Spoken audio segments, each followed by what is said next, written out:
For more than a century, the Western Pennsylvania Interscholastic Athletic League has crowned league champions on the gridiron. That rich history helped turn Pittsburgh into a football town over time. Since the early 1900s, kids around Western PA have grown up dreaming of playing on the big stage, in front of big crowds, and for the biggest stakes. Today, a select few will live out that dream, to play in the same game where legends were born and history was made. It's Championship Saturday, where pride is on the line, and the only thing that matters is raising that golden trophy. The WPIAL Championships on Pittsburgh CW start right now.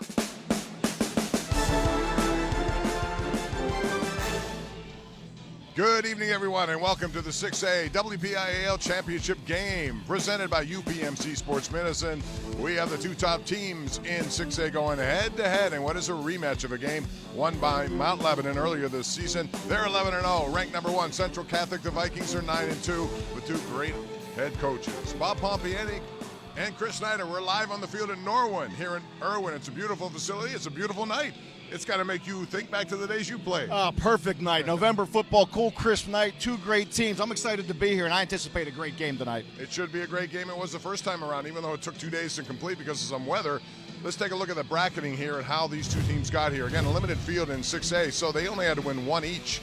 And Mount Lebanon took care of North Allegheny 28-17. Central Catholic, they doubled up Seneca Valley 42-21. So for all the marbles here tonight, and we got some great playmakers on both sides. Gannon Carruthers leads the way for Central Catholic, and he is a workhorse. He is a workhorse at 200 pounds. He's a between-the-tackles runner that can't take it the distance. He's a powerful runner. He'll run over you. He'll run by you. I would anticipate he'll go over the century mark tonight and get a heavy workload in this championship football game. Puts his head down and goes to it. On the other side, you have a lot of guys, including Alex Texa. He leads them. Averages, you can see some impressive numbers there. 1,500 yards rushing. He gets it done. He does get it done. The 6-foot, 200-pounder is a patient runner. Likes to put his foot in the ground and make that cut, hit that cutback lane, as you see right there. In the first matchup, he had a monster game, so he'll have the attention of this Central Catholic defense tonight. And he has a compliment back there, too. Eli Heidenreich. Very good running back. There are a lot of weapons on the field here tonight for both teams, and you're going to see him in action right here as we continue live from Norwin. It's the 6A championship game, and we bring it to you on Pittsburgh's CW. Kickoff is coming up next.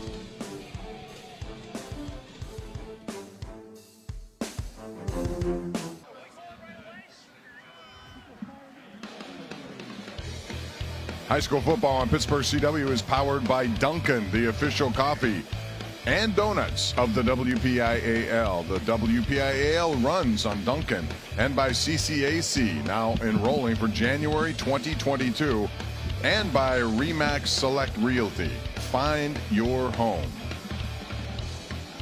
Almost ready to go here at Norwin High School for the 6A championship. Mount Lebanon in the gold uniform. Central Catholic will be in the white tonight, and Central has won the toss. They will take the ball.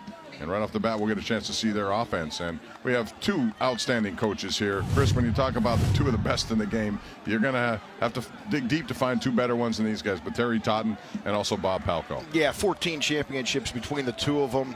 I mean, excellent coaches, excellent teachers. As you see them right there, know both of them, both great guys.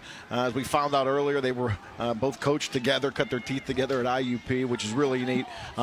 But couldn't have better teachers on the sidelines, especially for kids that want to play football. These two guys got it, and that shows with their results. And two of the most decorated guys when it comes to WPIAL championships as well.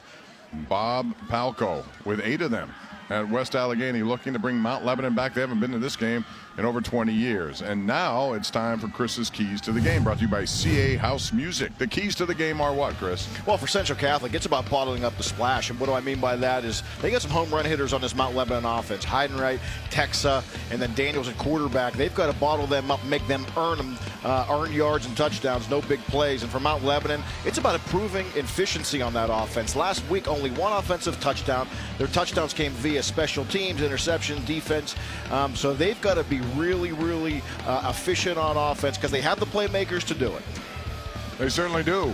Both teams have playmakers all over the place. You're going to see a really good game coming up here tonight. Brandon Jackson is back deep along with Gannon Carruthers. There he is, number 4, the 5'11", 200-pound senior who has been the bell cow, the man who gets most of the action back there, and he will be a factor in this game tonight. But also J.D. Younger, Antonio Pitts, they use those guys, and there's Brandon Jackson, the senior receiver, as they will get the ball first. And Central Catholic, like I said, they played this game earlier, and it was a 2-day affair as it turned out with a weather interruption. And it was Carruthers who took the opening kickoff back 95 yards in this game before Mount Lebanon came back and won it. Yeah, I mean, anytime you're kicking to a guy like that, and that happened in a previous game, it's in the back of your mind. So we'll see if the Mount Lebanon special teams does some sort of directional kick to try to keep the ball away from him. Noah Buda is kicking the ball off, number 38, and we are underway with the 6A championship game here, and it is a shorter kick taken by one of the upbacks there. He's trying to get to the outside, and he does have the corner. Beautiful return by Antonio Pitts, and Pitts takes it into Mount Lebanon territories. He got to the outside, so that, I guess, backfired a little bit if you're trying to keep it away from Carruthers. They got other guys back there, too. Yeah, Pitts does a good job fielding the football. And you can see he runs right, and they lose containment on the outside. I thought he was going to run out of real estate, but he turned the corner. And as you mentioned, now deep into Mount Lebanon territory, what a way to start this drive. And as we talked about, most teams take a coin toss, and if they win the coin toss, they defer. They decide to take it. They got a good start there on the first special teams play. All right, so it's Peyton Wayner at quarterback. He is the sophomore. Last year got hurt in this game. Gannon Carruthers is the running back and the guy who's going to get most of the action there. We got a pass as he rolls and finds his receiver, and that is Brandon Jackson. Jackson gets inside the 30, 25-yard line, and that's good enough to move the chains and a first down for Mount Lebanon. Wow. For Central Catholic. Yeah, nice play immediately right there. They run a little bootleg and get a good play on first down. All right, let's take a look at the Central Catholic offensive starters. Peyton Wayner, the sophomore quarterback. Carruthers, J.D. Younger. Peter Gonzalez, the son of Pete Gonzalez. Brandon Jackson, you just saw him with the ball. And here is Carruthers now trying to get around. Cuts inside. He's a good cutback runner. And he gets some good yardage before. We have a flag. Eli Heidenreich made the tackle on the play.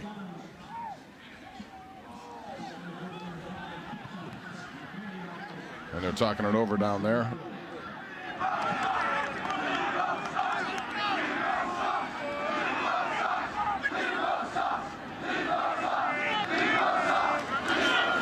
So it's a holding call, as you see Tom Trilly making that call right there. Mark Wise, part of his staff, and there are tonight's officials. So that'll nullify, which is a nice run there by Gannon Carruthers. Yeah, you got to hold out in space. I think it was one of the wide receivers out there, and called and negated that big gain.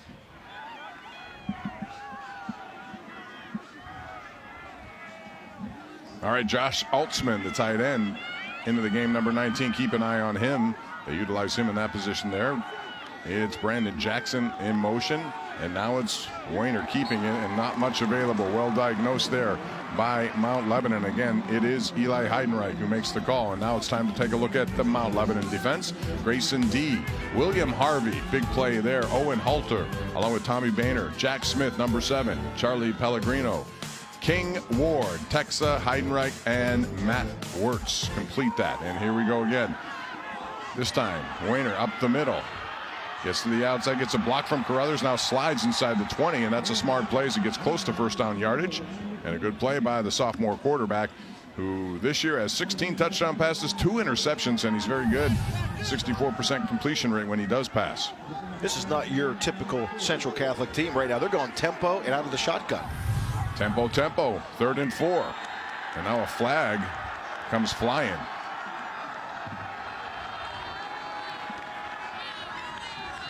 And it is an offside call. And so the tempo may have added to the confusion there. Yeah, when you're used to seeing Central Catholic in years past, they were a power football team, line you up in the I formation, push you around. And but this year they're going a little bit more up tempo, and there's the penalty right there, and they get the free 5 yards in the first down. Grayson D was the man who jumped offside, so it is a first down now for Central Catholic. After a nice opening kickoff return, now it is Carruthers, and he is into the end zone for the first score of the night. Gannon Carruthers, who had 179 carries coming into this one. That's 107 27 more than anyone else on the team. He's the workhorse, and he got it done right there. Nice blocking at the point of attack, too. Yeah, great blocking. You said, watch this hole open up. They just run the little zone read right there. You get a kick-out block right there. He gets north and south, shoulders square.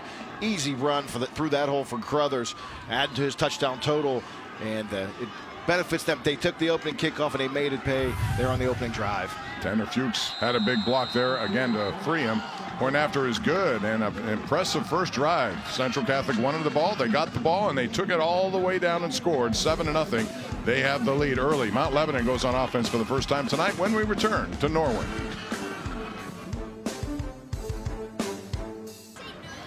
You know, although Mount Lebanon hasn't made it to the penultimate game here in Western Pennsylvania in over 20 years, they do have history with the finals. They actually played in the very first WPIAL championship ever held at Three River Stadium back in 1970. They won that game over Kiski 35-12, and they've won 7 WPIAL titles in school history. But it's been a while, and Bob Pelko comes over here now, part of his second stop after a tremendous career at West Allegheny. And now all of a sudden this team is in position to do something they haven't done in a while. Yeah, it took them 3 years for them to turn it around, really. And if you get the opportunity to hire a coach like Bob Palka, why wouldn't you do it? He obviously came in and he's put his mark on this program, and that's what he's going to develop as a program here. And it's paying dividends here early in only his third year. So right off the bat, it's Central Catholic takes the ball, goes down the field, 6 plays, 36 yards, a 19-yard touchdown by Carruthers. And they have the early lead here, 7-0. So Mount Lebanon, we're going to get a chance to see these two dynamic offensive players, and Eli Heidenreich and Alex Texa. They're both back deep to return this kickoff. Special teams always a factor, and it wasn't that first one. And certainly you didn't expect something like that on a short kick. The up back took it, and Pitts is a very talented kid as well, and he turned the corner and had something going there for Central Catholic. And now Heidenreich trying to make some moves to the outside. He's a tough guy to bring down, and Eli Heidenreich gives him good field position there at 16 yards on the return. And so Mount Lebanon goes to work on offense. This guy, you're going to see a lot of him. He has 14 catches that have gone for touchdowns, part of his 35 yards. Or 35 catches on the season, so he's dynamic. He knows how to cut back, as you see all of this on display in this return. Yeah, Heidenreich, he's a Navy commit. He's going to the service academy, and he's going to play in the A-back for them. Talented player, and you'll see him in the backfield and out on the perimeter in the receiver slot position. All right, so Joey Daniels in a quarterback here, the senior. And it's going to go to Texa. Texa cuts back, spins across the 40 to the 44-yard line. And that's a nice gain on the play. J.D. Younger makes the stop. And here are your offensive starters for Mount Lebanon with Daniels, Texa, Heidenreich, along with Anderson and Biersdorf. Grayson D is your tight end. Up front is Capristo, Hunter, Klein, Austin, and Joey Peters, as they go to work for the first time in this game. On offense, Eli Heidenreich is now going to take snaps, and they're going to do this quite a bit. And Mount Lebanon likes to employ a lot of different kind of looks here, and this is going to be Heidenreich getting it across midfield, and this is first down yardage. And now your defensive starters here for Central Catholic. You see up front Alessino and Ty Uhas, along with Donovan Heinisch, one of the best in the WPIAL.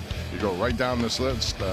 Specca is a guy who was injured, and he's one of the key guys for them as well. Carruthers plays defense, Cushenberry. They certainly have a lot of talent there defensively as well. So Daniels, Heidenreich, and this is going to go to Eli Heidenreich as he gets to the outside now. Look at him go. Beautiful run after the catch. You always look for those yak yards. He picked it up right there. A nice gain as they get another healthy gain there on first down. Yeah, get it out in Heidenreich's hands quick. You'll see Daniels right here, 3-step, get it out there. He gets a block, makes a guy miss. And you can see the ability to get some guys picks up more yardage right there. Right now, Mount Lebanon trying to get rhythm offensively and doing a good job on here on this first drive. So Mount Lebanon trying to counter what Central did right off the bat. Jack Smith and Alex Texa back there, and now a flag goes flying. Offsides on the defense. They're going to get a free 5 yards and pick up that first down. Dead ball, encroachment on a defense, 5 yards, first down. So turnaround is fair play right there. They had it the other way around, and now all of a sudden a little tempo, and all of a sudden it results in 5 free yards. Yeah, so first down. Yeah, going to try to blitz that A gap. Gets there a little too early. And in college, I mean in high school, you don't have to touch the guy. If you just get into that neutral zone where it's at, it's a free 5 yards. Number 3, Joey Daniels, 22 touchdown passes. They utilize his arm, even though they have a dynamic run game.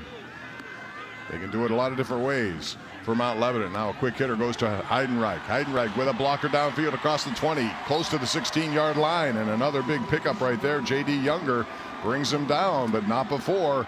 Heidenreich moves the ball deep into Central Territory, gain of 14. Yeah, not an easy concept. If you don't cover the guy out there, and he's a really special player, throw him the ball as fast as you can, and this is what can happen. He gets north and south, and now they're inside the red zone. Yes, a Navy recruit. And from what Bob Palko was telling me, he scored a touchdown every game he's played, Chris, over the last 2 years. That's amazing when you really think about it. You know, to go out on every Friday night, not miss a game, and score a touchdown.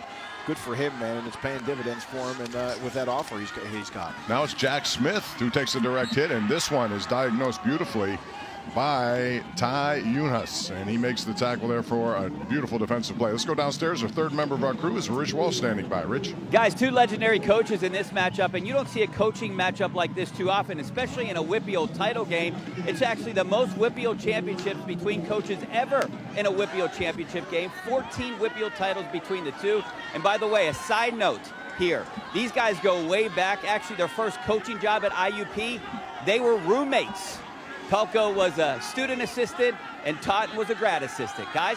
And Rich, I asked them, do you have any secrets? And they were not willing to tell me anything here about each other. But I know when they get together, they do have fun stories to tell. And now it's Daniels scrambling around, looking for an open receiver, and finally has his man there, and it's Texa. Texa makes the play, cuts down close to the 10-yard line before the pursuit finally gets him. But that looked like it was going to be a well-diagnosed play for the defense, and they come up with a very nice play.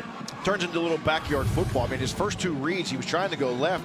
Scrambles a little bit. Texas just waiting for him. He's kind of his outlet receiver. Daniels does a good job of finding him, and then you can see what Texas can do when he has the ball in his hands. Makes a guy's myth, get north and south, inside the 10-yard line, and they're knocking on the door. So Anthony Speck on the play defensively, but not before.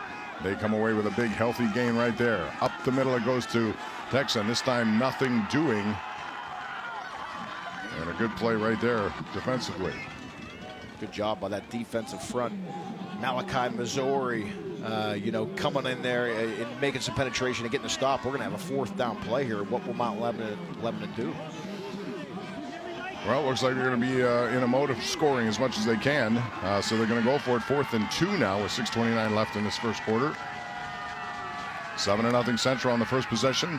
They got a good return, took it the rest of the way, and a 19-yard score by Carruthers.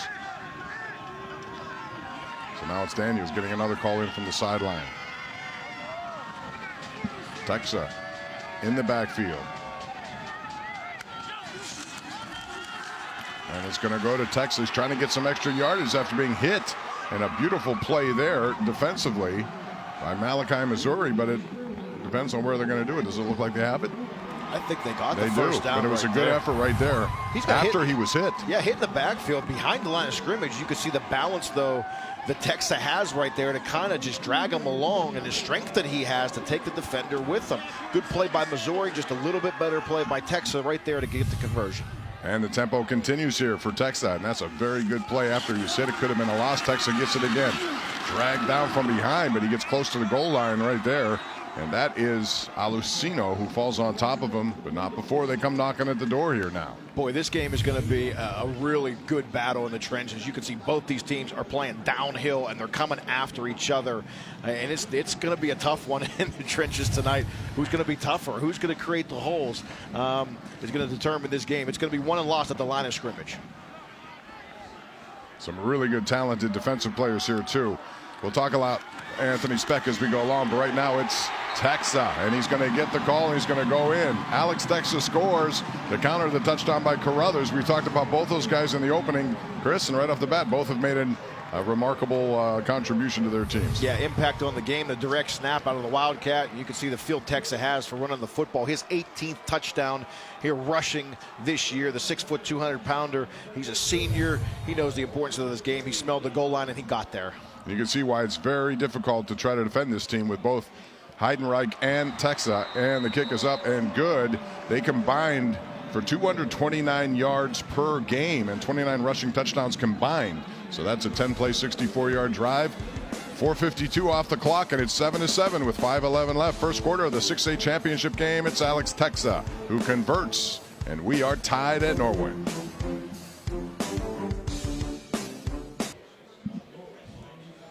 We're back here at Norwin High School. It's a 7-7 game for the WPIAL championship. Central had the ball first, and they drove right down the field. 19-yard touchdown by Gannon Carruthers, 7-0, and then it's Alex Texa completing a 66-yard drive to make it 7-7. And up-tempo is something that you don't normally talk about when you talk about Central Catholic. They don't normally do that. However, they added to their coaching staff with former Pine Richland quarterback coach Todd Yoakum, and he seems to have brought some of that over here to this team. And you don't normally see Terry Todd, and it's normally just 3 yards and a ball of dust. And they've added something to their team. Yeah, I mean, it doesn't change his philosophy. It changes the style, the way they play. He's always going to want to establish the line of scrimmage. He wants to win up front, as both coaches do. It just adds the tempo now to it. But you still got the principles still remain the same. Let's win the line of scrimmage. But if we can do it efficiently while playing fast and we can add the tempo, that puts the defense at a disadvantage. And we saw them do that there on the first drive. And to be honest, I didn't know if he had it in him to change enough. I mean, he likes that, that power formation. Let's go get downhill and play smash mouth football. But sometimes you got to adapt to what your talent does. And he's done it. It's been pretty good for them this year. Yeah, but it certainly helps to have Gannon Carruthers back there who's going to do just about everything you can ask him to do. And he did it on that first drive. He plays defense as well, like a lot of these guys do here. So we'll see second opportunity for Central now in the 7-7 game. Brandon Jackson is back deep along with number 4, Gannon Carruthers. And now it's a little onside kick, and it's recovered. A little bag of tricks there. How about that? And Mount Lebanon has the ball, and we didn't expect that, but you do in a game like this expect something from Bob Palco. I mean, what a great call. And, this goes back to, preparation. The front line for Central Catholic was 15 yards from the ball, and they were retreating initially. So they're at the 45-yard line when they could be at the 50, which is 10 yards. I mean, for them to be able to do a middle dribble like that and not have any Central Catholic player even make a play on the ball tells me you got to move that front 5 line up to the 10-yard line. You got to move them up to where they should be, which is 10 yards. Charlie Pellegrino was the guy and he was how many yards down the field before he even touched that ball? It was beyond 10 yards. Beyond 10 yards. And you don't see that normally with that sort of kick, and Charlie Pellegrino was there. So a little bit of a surprise, and so Mount Lebanon goes back on offense now after they just scored. I wonder if those guys talked about that as roommates when they were at IUP. Who knows? And now ball batted in the air, but it's going to be taken in by Heidenreich. He's lucky that ball didn't get intercepted there because it was up for grabs. And it goes for a short gain nonetheless. J.D. Younger was there after the ball was hit into the air. Yeah, I mean, in Malachi, Missouri, who we've mentioned his name a couple times, was he the one that almost made the interception on that? Yeah, he hit the ball in the air, He hit the ball in the air right there, so we've seen him out playing on the defensive line, coming off the edge. Now we see him out in pass coverage, and boy, that was almost a pick. Get the ball right back. And nonetheless, Mount Lebanon does make the catch, secure it to keep the football here after that special teams play they had. Yeah, now we see a Wildcat, and again, it's going to be Eli Heidenreich, who's going to take a direct snap, get some blocking, and burst through the hole. Heidenreich goes down inside the 35 to the 32-yard line. And a nice play by Robinson Waddell there to tackle him. But again, he and Younger combine a little too late. They get first down yardage. Just a good, simple heads-up run. Yeah, good job of that offensive line. They get a seal on the edge right there with Peters, number 55. And then you can see Heidenreich hits it up in there, shoulder square. They get good blocking on the outside. And they pick up the first down, but it looks like it's going to come back because of a hold. Well, that was a 12-yard run, too. Well designed, well executed, but somebody did something they shouldn't have on the holding call. We'll see what the call. That holding call was probably at about the 40-yard line, a 10-yard penalty, right around there. So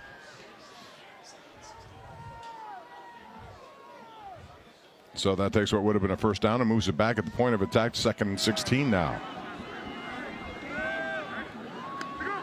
And they got a full backfield. It's going to be taken by Alex Texa. Texa doesn't have much to go right there.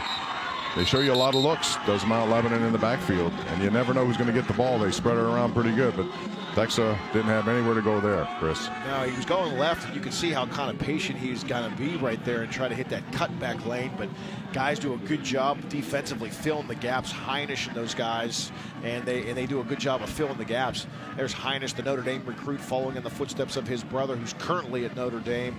And good football player right there. You know he's tough. You know he plays hard, and he's reliable. 6'2", 275, and he is heading to Notre Dame. They were big winners today. He's trying to be a big winner here tonight. So now it's 3rd down, 15 yards to go, and we have a stop. I think they're looking at the play clock over there. Something might have been wrong. Down to 2 seconds, it looks like, so probably going to hit the reset on this.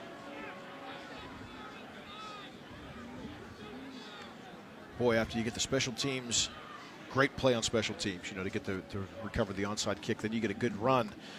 And you get the holding call, though, on there. Puts them behind the chains now. Now we get 3rd and long. Yeah, all it takes is one penalty. You hear all coaches all the time talking about those kind of penalties and what they do to drives. They are drive killers. And that was promising because they had it inside the 30 before that penalty was called.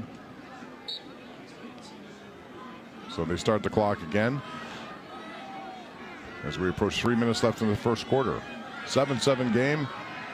We expected a really good, hard-fought game with a lot of dynamic plays offensively, and so far we've seen that. Daniels and Texa now in the backfield. Daniels is the man under center.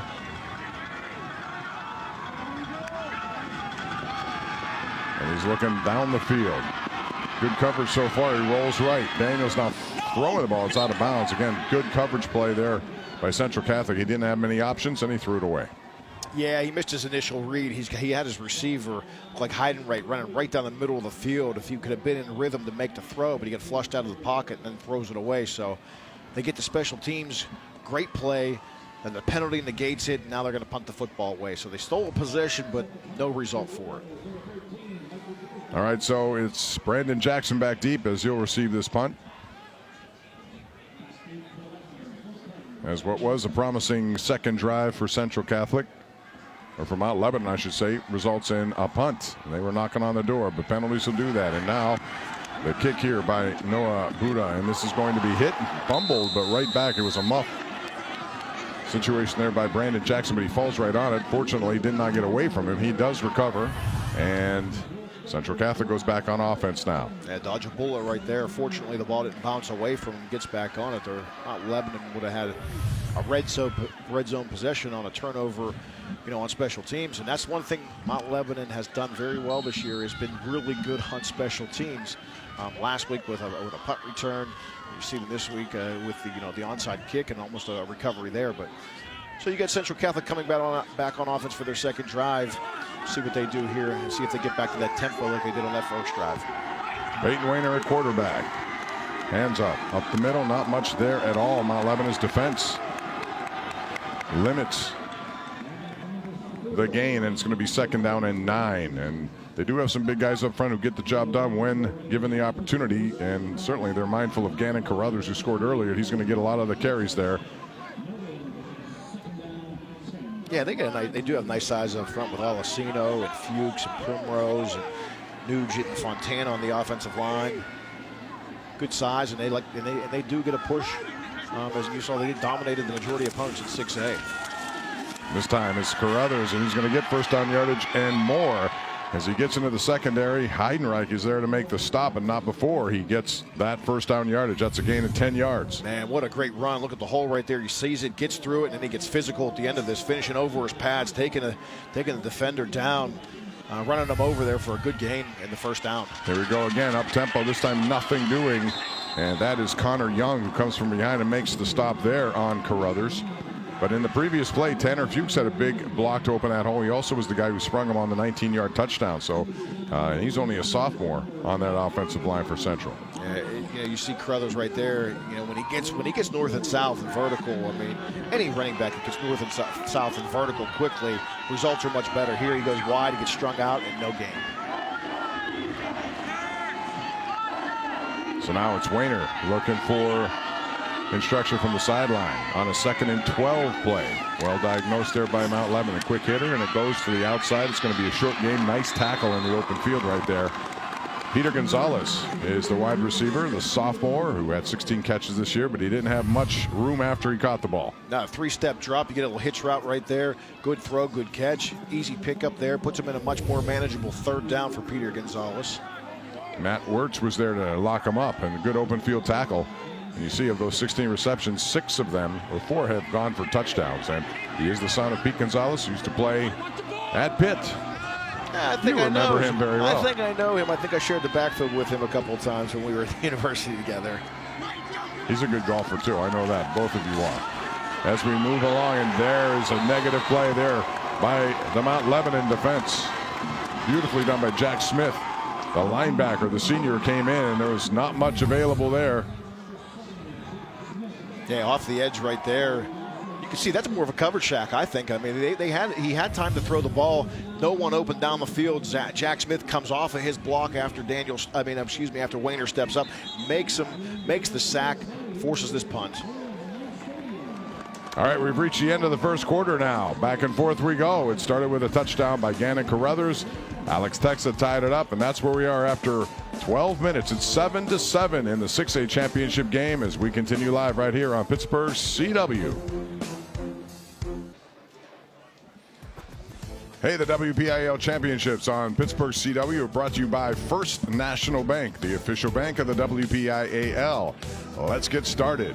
And by UPMC Sports Medicine, building better athletes. And by Carlow University, preparing students for the careers of today and the future. Bob Pompiani and Chris Snyder back with you. Rich Walsh down on the field, and we have a 7-7 game. And a lot of kids from both sides are in attendance here tonight. Good to have fans back. Good to have excitement in the stands. And this is just a kickoff of WPIAL Championships. We got 5 of them coming up next week as well. 2 on Friday, 3 more on Saturday. And we'll have those 3 for you here on Pittsburgh CW. Now we have a punt. And this is by Matt Shearer. And it's going to be downed at about the 34-yard line. Heidenreich was back. He didn't bother touching that one. So Mount Lebanon gets the ball back.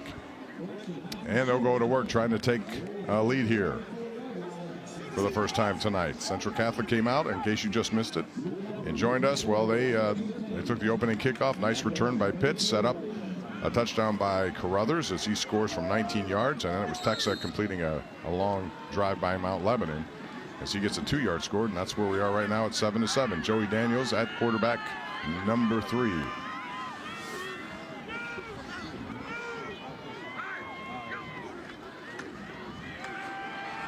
And he's going to go to, what a beautiful run there by Texa. He gets across midfield and into Central Catholic territory.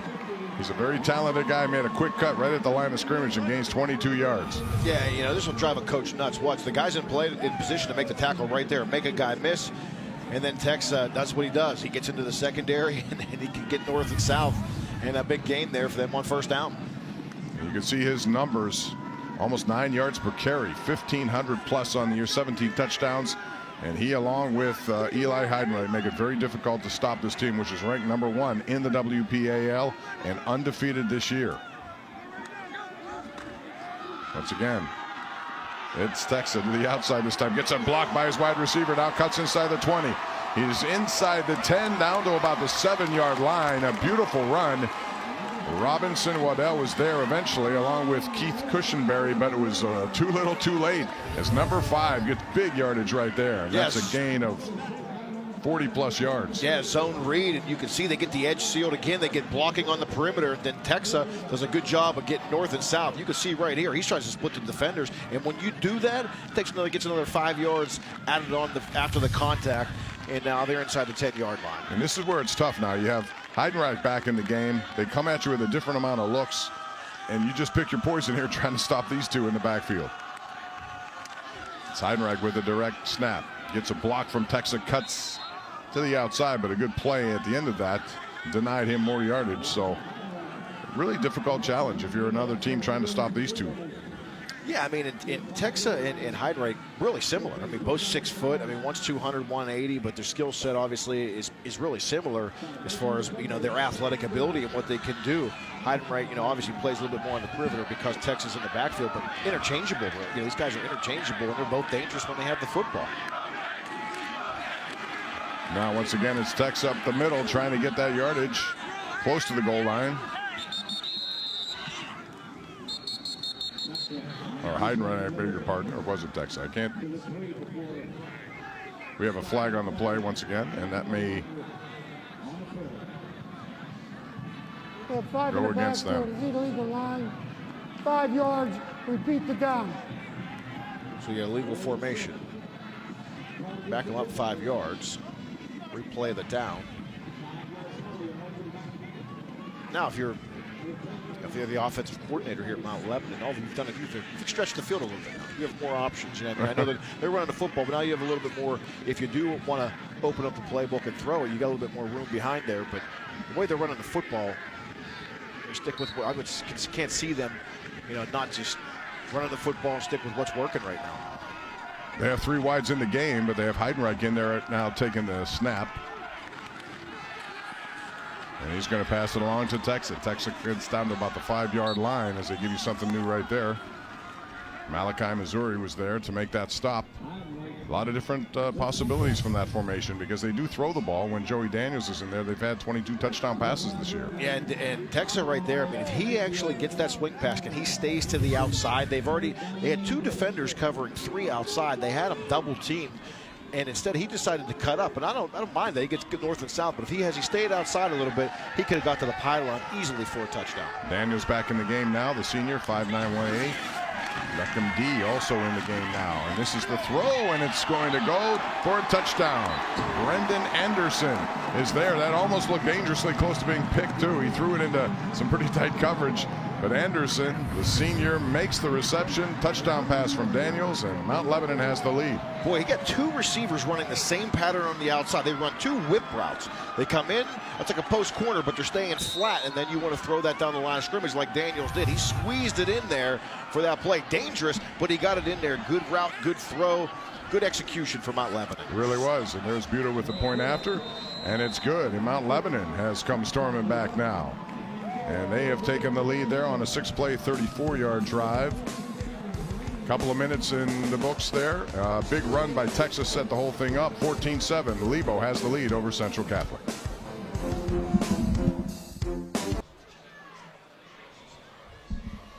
Hey, tonight Mount Lebanon is playing for the 6A WPIAL Championship, but back in the day, they were actually the very first school to win the Quad A Championship. You might remember back to 1980, the WPIAL expanded to 4 classes, and the Blue Devils won that championship, led by head coach Art Walker.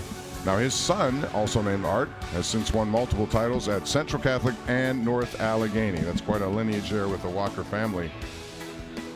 And it goes to show you how long Mount Lebanon's been in business, but they haven't had success recently until Bob Palco came over here from West Allegheny, and boy, in a couple of years he's turned things around. The culture, everything about the program. Yeah, he really has. I mean, and it shouldn't surprise anyone. I mean, when you win as many championships as he did at his former school at West Allegheny, there's a reason why. He established a program, he established an attitude, he established the bar, you know, and it was about achieving that bar, a level of success.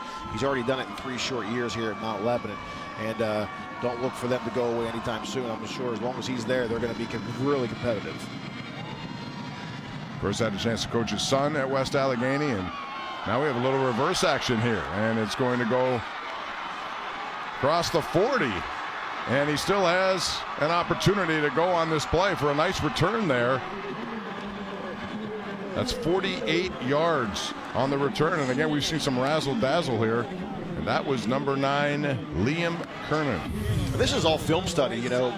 Central Catholic is saying, okay, we know you're going to kick it short to the right side of our return, or we can set up a little reverse on that, and it's exactly what they do. So they get a big special teams play. And again, this goes back, this is all coaching and film study, understanding what the other team's tendencies are, understanding what they do, and how can we capitalize it, and how can we make them pay and make them think the next time that they kick the football off. And they did it right there, and now they're got great field position here to start this drive. And that was a great bit of balance there on that return as well. So now, handoff up the middle. It's actually Wayner takes that ball and gets some nice yardage. Not enough to get the first down, but enough to give them a nice second down and manageable play here as they get inside the 30-yard line, trying to counter Mount Lebanon's touchdown. Yeah, Wayner, hasn't run the ball much this year. He's a sophomore at 6'1", 160 pounds. He's thrown for 1,300 yards, 16 touchdowns, takes care of the football. Maybe that's a new dimension that they wanted to implement, is have him run the football a little bit more to take some pressure off of Carruthers. And that would be a good thing, because Carruthers is the guy who gets it all done. And sometimes, and he's the guy there, the pass kind of short hops him there, and he slides down incomplete. But Peyton Wayner last year broke his leg in this game. It was at North Hills, and it was a scary situation for him, but he's bounced right back and made a nice recovery and right back under center for this team. And missed a big play right there. They had Carruthers on a little flare pattern right there. All he had to do was just get him the ball in his hands, and he would have had some room to operate, but wasn't able to come away with it. Now it's going to be Gannon Carruthers. They fake it to him actually up the middle, and they're going to be first down. It looks like very close to the sticks. If not there, it'll be very close. Once again, it's Peyton Wayner, the ball carrier. Well, they had been given, Carruthers a lot of those runs on that zone read right there, and the quarterback had not been keeping them. But here we're seeing on this drive is he's making the reads. They're probably trying to focus more on Carruthers, and they're trying to take him away. So Wayner's making the appropriate read and getting a good positive yards there the two times that he's ran it. All right, so they're going to call it 4th and 1. It's short. As they get the call in from the sidelines, but they're going to go for it. And why not? They're getting a lot of yardage. This time, not so much. In fact, it's well diagnosed, and Carruthers is stopped in his tracks. In fact, he loses a yard there. Loss of 2 officially. Beautiful play by Jack Smith, who comes in and makes that play. He, among others, too. 68 was involved. Owen Halter. Yeah, 68. There was no chance for that one to succeed. Now, Owen Halter in the middle, the 6'1", 235-pound senior defensive tackle, gets off a block, makes contact in the backfield, and then the cavalry comes. A big stop there on 4th down for this defense here from Mount Lebanon.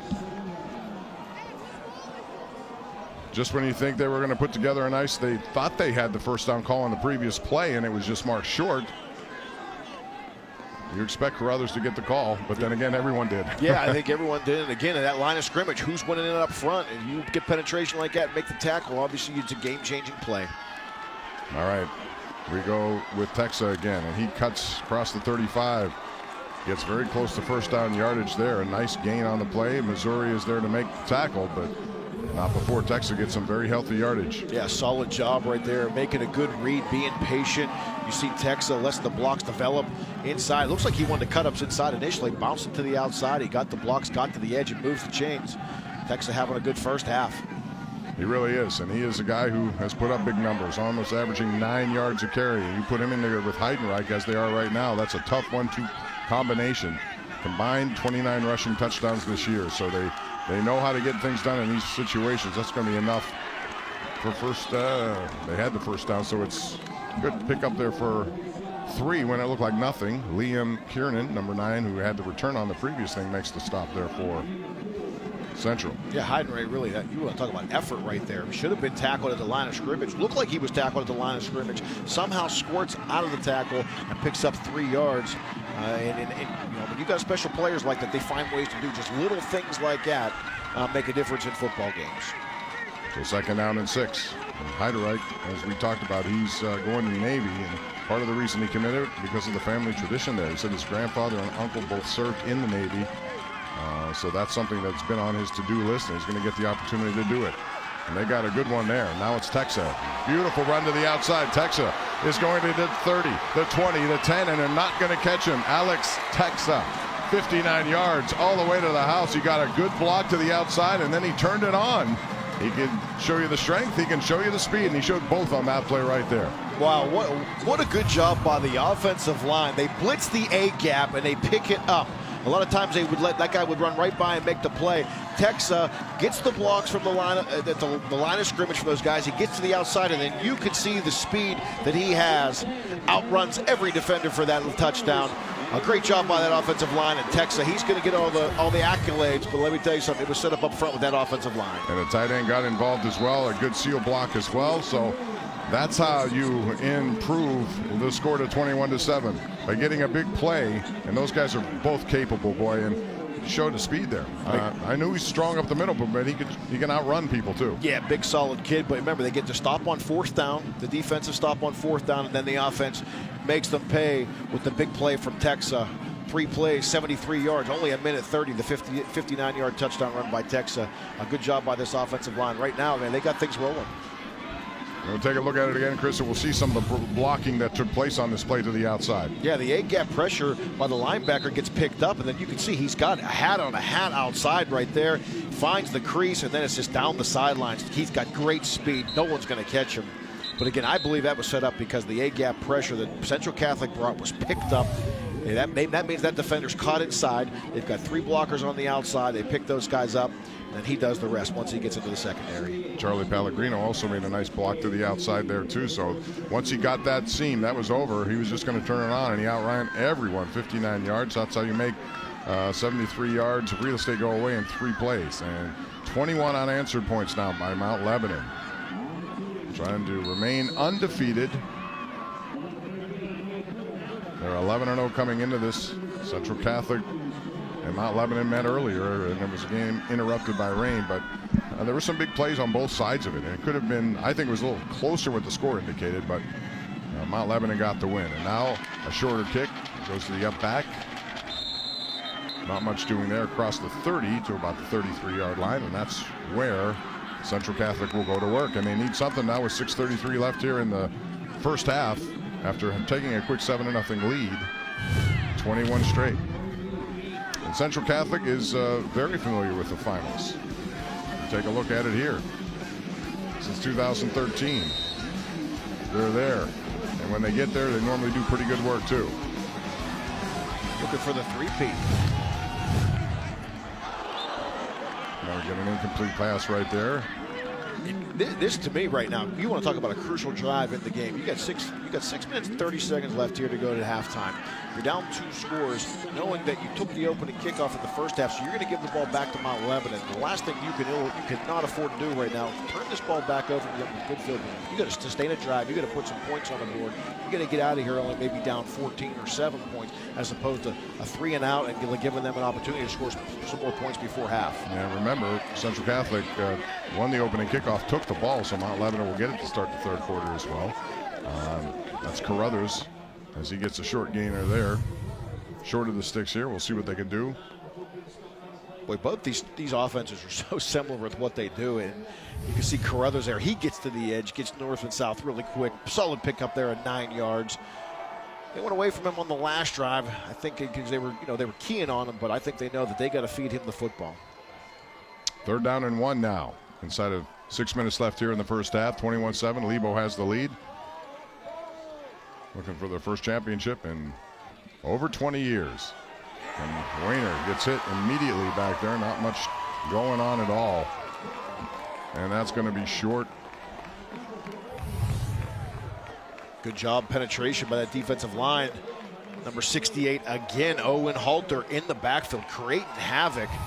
Second time we've seen him make a big play here this evening. And now 4th down, crucial part. They looks like they're going to punt the football away. They're in their own territory, hoping that defense can step up and get a stop for them. Yes, and Matt Shearer is going to kick it to Eli Heidenreich, who's back deep. Terry Totten doesn't want to give him field position here, and they've certainly stood up in 4th and 3rd and short earlier in this game, so we'll see what they do.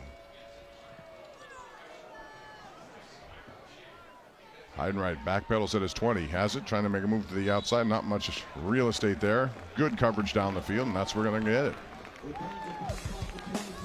We'll take a break here. 7-0. Central had the lead, but Mount Lebanon has stormed back with 21 unanswered. That's where we are right now. 21-7 Lebo, late first half.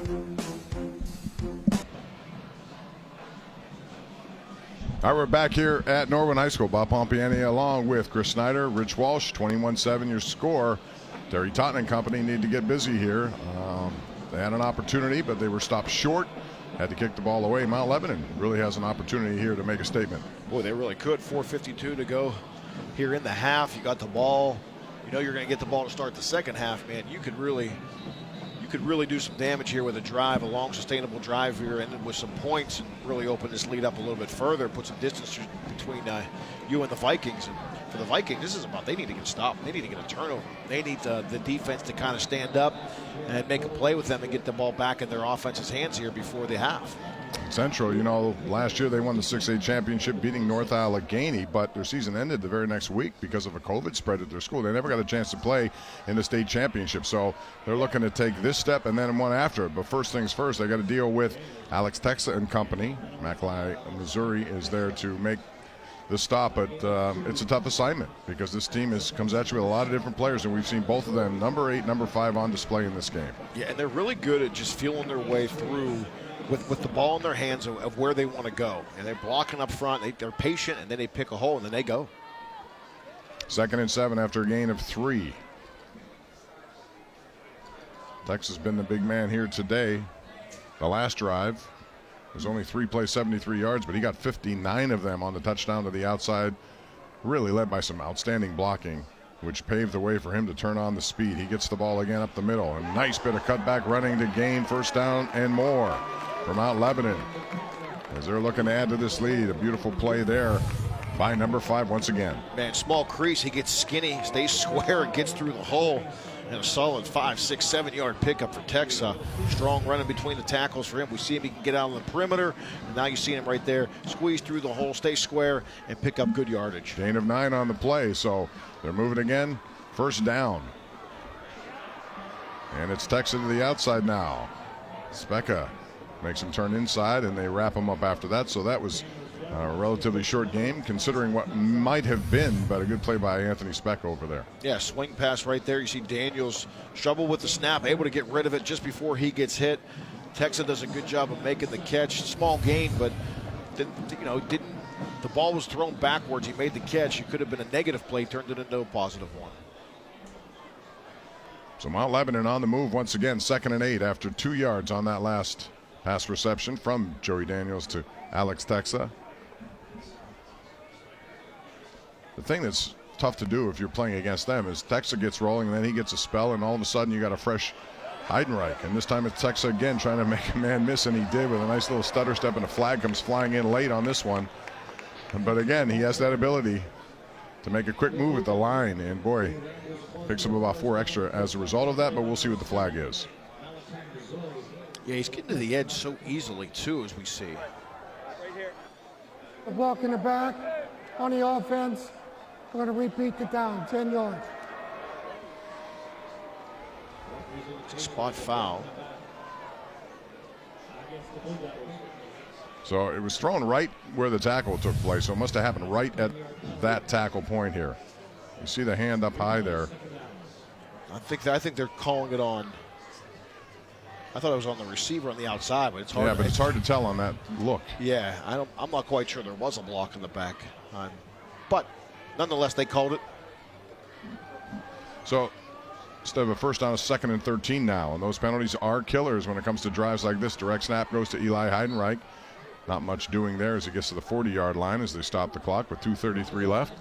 Mount Lebanon with the ball and trying to add to a 21-7 lead. Well, you mentioned it too. You're dealing with Texa, and all of a sudden he gets a breather, and then here comes Heidenreich out of the wildcat look and the direct snap to him, and then he's able to get to the corner and pick up some yards. They've done a good job, both these runners, of getting to the edge, but they're getting to the edge because these tackles, this offensive line, they're sealing blocks on the edge, and it allows those guys to get there and use their athletic ability to make positive and big runs. And they do have some big guys up front. You can look across their offensive line, 275, 255, 265, 265. I mean, big guys.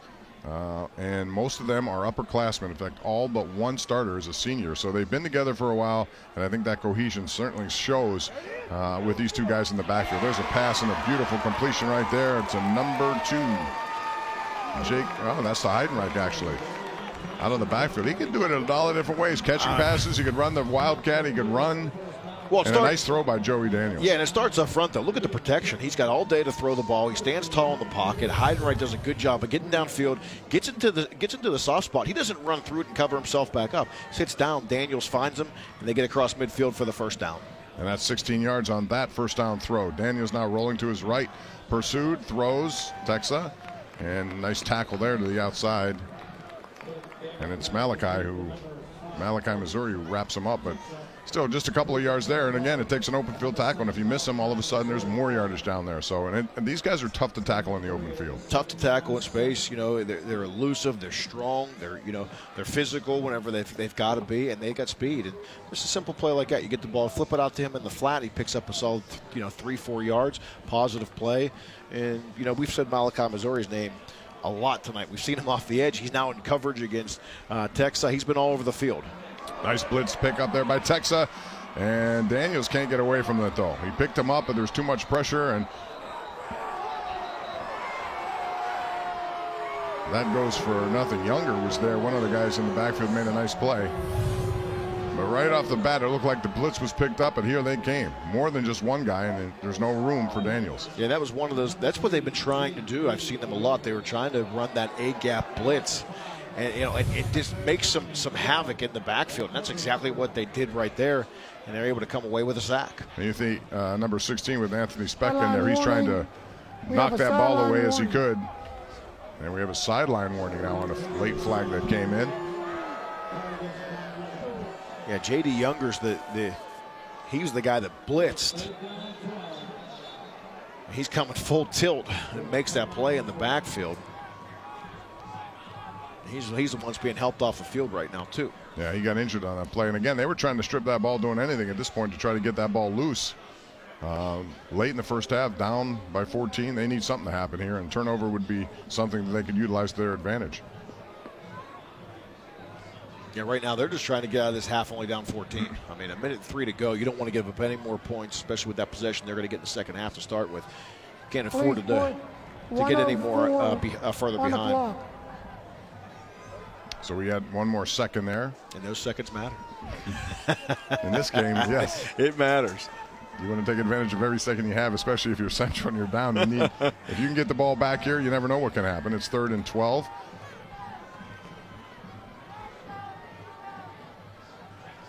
Daniels looks to the sideline once again.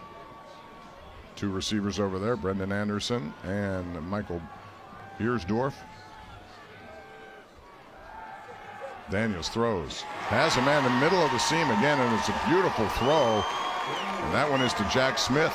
He plays linebacker on defense, and he is a tight end, and he's involved in their offense. A gain of 24 yards. A beautiful throw there by Daniels. Yeah, same play as before. They just used Smith to go down the seam right there, and Daniels does a good job of finding him, delivers a good football, and they pick up the first down again. Daniels, I was just thinking about this. They hadn't been throwing the ball much. Now all of a sudden they're starting to loosen up that defense a little bit with right down the middle of the field. Well, if you know what Centrals are coming after them, they're trying to get in the backfield as soon as they can to stop those 2 outstanding running backs. And now, as we said, Daniels has 22 touchdown passes, so they've been utilizing him. And that was a good throw, Chris, because there were 4 defenders right there. He had to put it in really small window, but he did. Small window, deliver the football. His guy makes a play for him, and now almost inside the red zone here with 39 seconds to go. And so Mount Lebanon converts, moving, still with time left, 39 seconds in this first half. And boy, if they get a score here, it would look tremendous for them because they do get the ball in the second half. And Central Catholic has not done anything since that first drive. Yeah, you don't want this is a really crucial time in this game for Central Catholic because one more score, this game could get away from them. They're not built to throw the ball and quick strikes. They have guys that can, certainly score quickly, but they haven't shown that ability because of the Mount Lebanon defense. So, 3 scores will be tough. All right, just a reminder to be sure to stick around for the First National Bank halftime show. Rich Walsh will provide the remarkable job Bob Palco has done at Mount Lebanon. We're also going to preview next week's WPIAL Championship games at Heinz Field, and we're going to go behind the scenes of a recent Steeler game with some sights and sound. It's all coming up on the First National Bank halftime report, and we got a full slate of games coming at you next weekend, 2 on Friday, 3 on Saturday from Heinz Field. And we'll talk about some of those matchups as we go along. Meantime, 1st and 10 for Daniels, who just made a nice completion to Smith. Throws, and he essentially throws it away to stop the clock. Aliquippa's involved in one of those games, Chris, and you know their program. It doesn't matter. They really, enrollment-wise, should be at like a 1A school. They're playing at 4A, and they've been to the finals 14 straight years. It's pretty remarkable. It's remarkable, and then, obviously I didn't go to the game last night, but I read in the paper that they have a freshman running back. And it's just like, really, they have a freshman running back who's really good. It's surprising at Aliquippa because everyone that runs the football at Aliquippa is really good, and they got a freshman this year, and that's a really interesting matchup next week with them and Bell Vernon. Really should be. One of 5 games over the weekend. And now it's Daniels rolling to the right, looking back left, throwing into the end zone, has a man wide open, and it's Alex Texa. Who else? He's been all over the place. That's a 23-yard touchdown connection to Texa, his 3rd touchdown of this game. And Mount Lebanon now, after trailing 7-0, about to go up by 3 scores. What a great play call. They run play action there, and they roll Daniels to the right. Texa, after the fake, just runs a wheel route down the sideline. No one covers him. Daniels with a perfect throw. Texa with the catch. They tack on another score before the half. Great call by the offensive coordinator for Mount Lebanon. And great execution by these kids. I don't know how you lose a guy like Texa, but he did. He was alone and did the wheel route. 12 plays, 74 yards, occupying about 4 minutes and 24 seconds. And just like that, it's 28-7. And the people from Mount Lebanon are getting their money's worth, no doubt. Alex Texa with 3 touchdowns in this first half, and they've come a variety of ways. And that's eye discipline. You know, I mean, you've got guys who are assigned to cover him in man coverage, so they see the fake, and now their eyes go back to where the football is. And for that split second, a guy with that type of speed, once he gets a little beyond you, they can't make that recovery, and they get into the end zone. 23 yards there. He had a 2-yard score prior to that. I mean, he's been doing it all. A 59-yard touchdown run before that touchdown. And you see the scoring drive there, the hat trick there. 3 touchdowns on the night for Alex Texa. And, you know, his backfield mate over there, too, Eli Heidenreich, he's another guy who's been involved in the pass game down the field, made 1 reception. He's been running the ball strong. It's a very difficult offense to try to contain. As Central Catholic, that's their assignment now, but they'd like to come up with some big play here before this half ends. We talked, one of the keys to the game for Mount Lebanon was offensive efficiency. Last week, 1 offensive touchdown. They scored 28 points, but they came in a variety of different ways. Tonight, they have been on point offensively, and execution has been outstanding. A little squib kick right there, and it's going to be taken and muffed and recovered by Carruthers. As Central Catholic now tries to get something going here before you get to 0-0-0 on the clock, but with only that much time left and the length of the field essentially to go at the 25-yard line, that's an awful lot to hope for.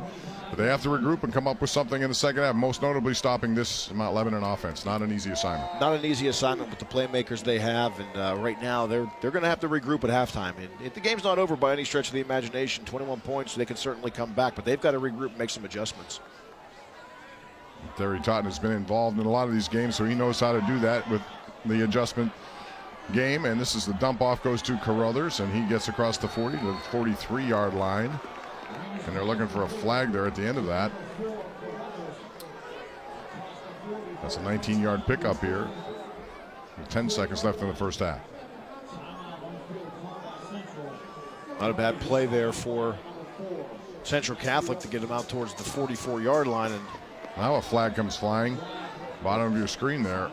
Well, the coaches were upset about something there at the end of that play. Yeah, they wanted a flag called, I think, on Carruthers.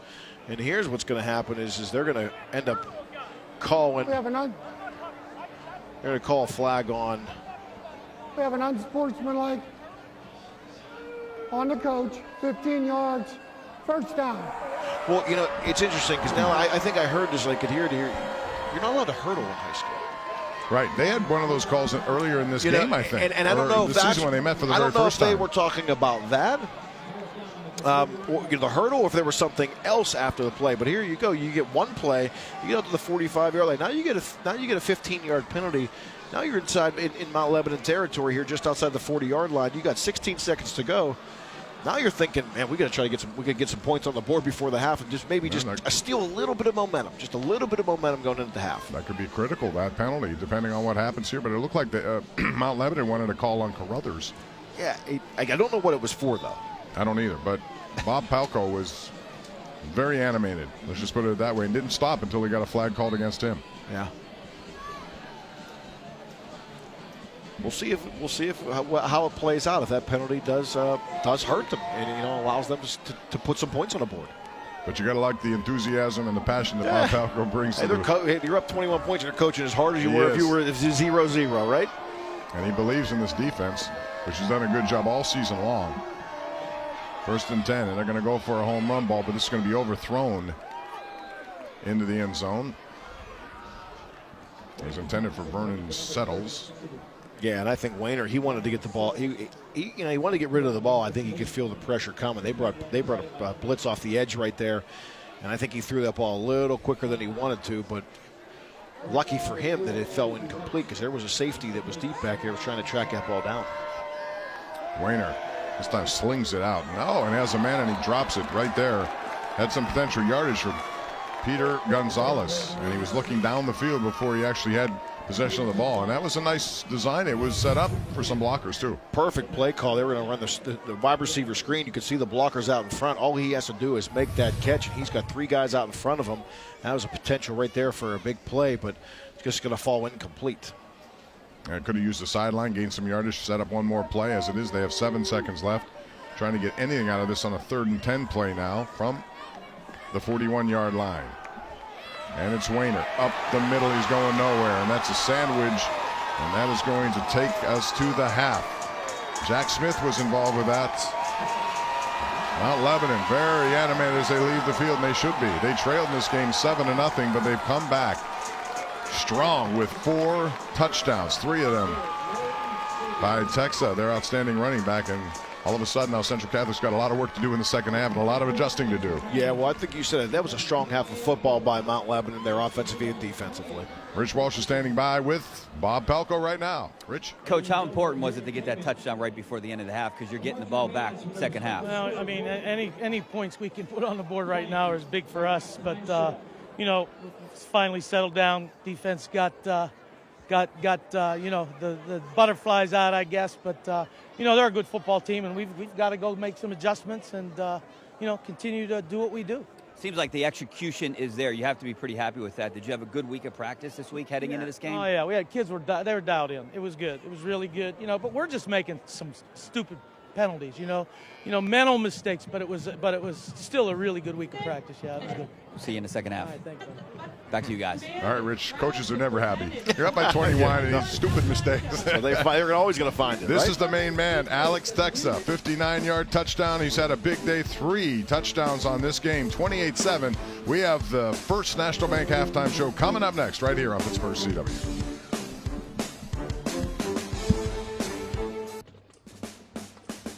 Welcome to the First National Bank Championship halftime show. All right, welcome back to Norwin for our First National Bank halftime show. And right now, Mount Lebanon up big, 21 points over Central Catholic, 28-7. Alex Texa, big star right now for the Blue Devils. Good evening. I'm Rich Walsh. As we mentioned earlier in the broadcast, that we talked a little bit about, these two teams have very different histories in the WPIAL Championship in recent years. Central seems to be here every single year. That's not really the case for Mount Lebanon until one guy took over. After winning 8 WPIAL championships in 24 years at West Allegheny High School, Bob Pelko decided to retire from West A in 2018. But that retirement only lasted 3 months before Pelko accepted the head job at Mount Lebanon. In just his 3rd season, he has Lebo in contention for its first WPIAL title in 2 decades. There's always been really good people here.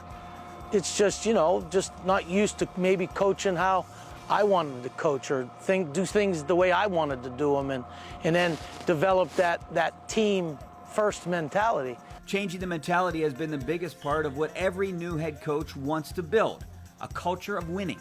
I don't know if I, think it's just about culture. I think, do you care about kids? I mean, to me, we're here to teach life lessons. One of those life lessons Pelko talks about is focusing on team over self, and his players have bought in.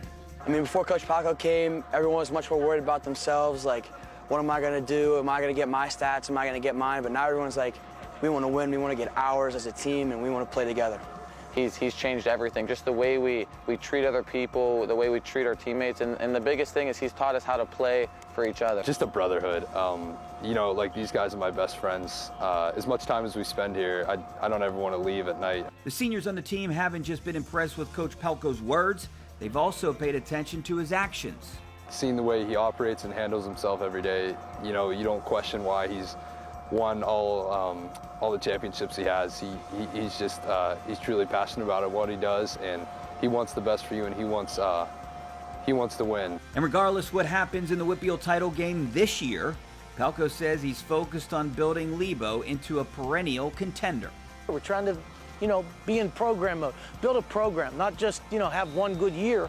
And I think that's the thing that these kids have really bought into. All right, right now, Pelko's team is up 28-7. One of the reasons is this kid, Alex Texka. He had a 59-yard run, and then this reception to give them a 21-point lead at the half. And right now, it's 28-7, Mount Lebanon. Tonight's game, of course, is the 6A WPIAL Finals, but the other 5 classes held their semifinals last night.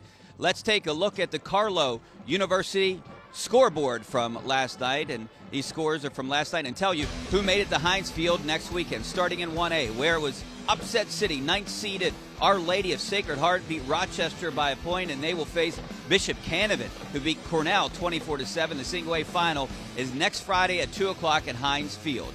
Moving to AA, Beaver Falls topped the depleted Steel Valley team 21-8. Sarah Catholic stuns Stowe Rocks 13-12. So the AA final will be Beaver Falls against Sarah next Friday at 5.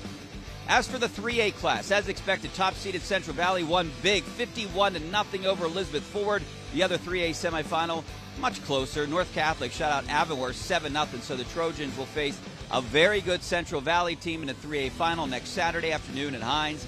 That will be the first of 3 games aired right here on the Pittsburgh CW. Up at 4A, Bell Vernon beat Thomas Jefferson for the second time this year, 21-7. And on the other side of the bracket was the game of the night. Aliquippa and McKeesport went to double OT, and the Quips threw a TD pass to top the Tigers 27-21. That 4A championship will be next Saturday at 3 o'clock. And finally, in the 5A class, it was the Moon Tigers won a slugfest with my alma mater, Penn Hills, 14-9. They will face a very good Penn Trafford team who beat Pine Richland 24-6 next Saturday at Heinz Field. The 5A game will be the third and final WPIAL championship you'll be able to check out right here on Pittsburgh CW.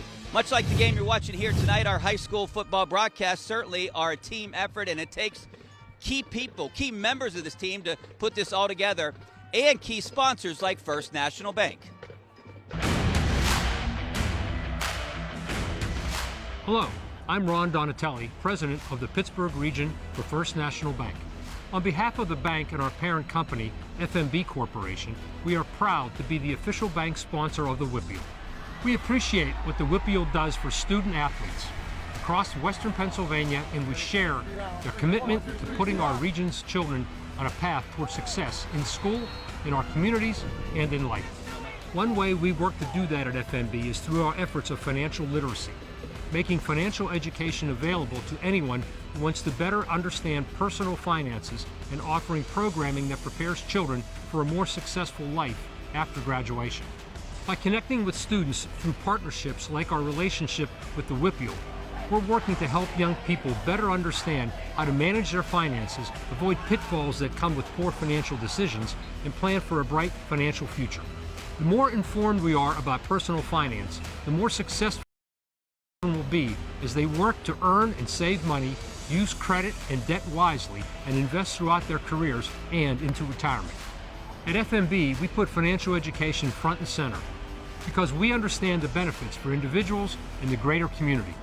Our employees regularly provide education in our communities through various volunteer efforts and hands-on engagement with local organizations. On our website, we offer free resources to learn about everything from balancing checking account to managing a credit card, paying for college, buying a house, and saving for retirement. We want our neighbors throughout our footprint to have access to knowledge and tools that give them the best opportunity to achieve their financial goals. We are honored to partner with the WPIAL in an effort to help students win on the field and in life.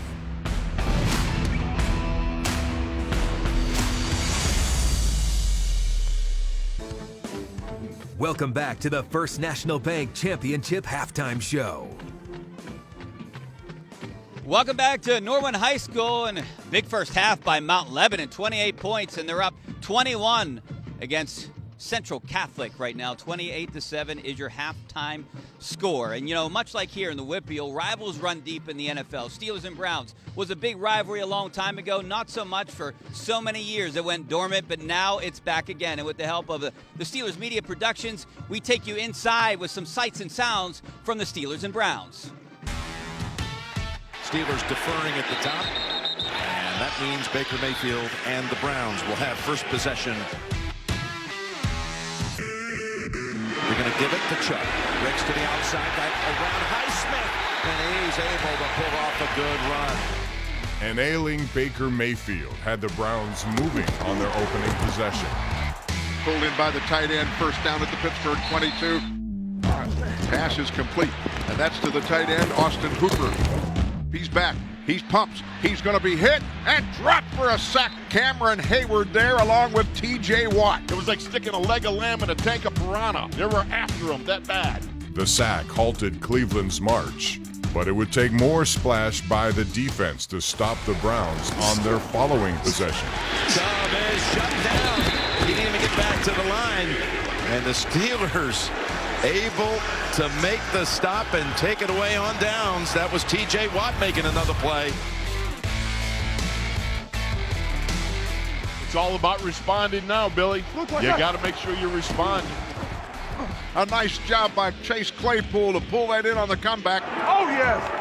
There you go. To try to tie the game from the right hash. The kick is on its way. That kick is up, and we have a tie game.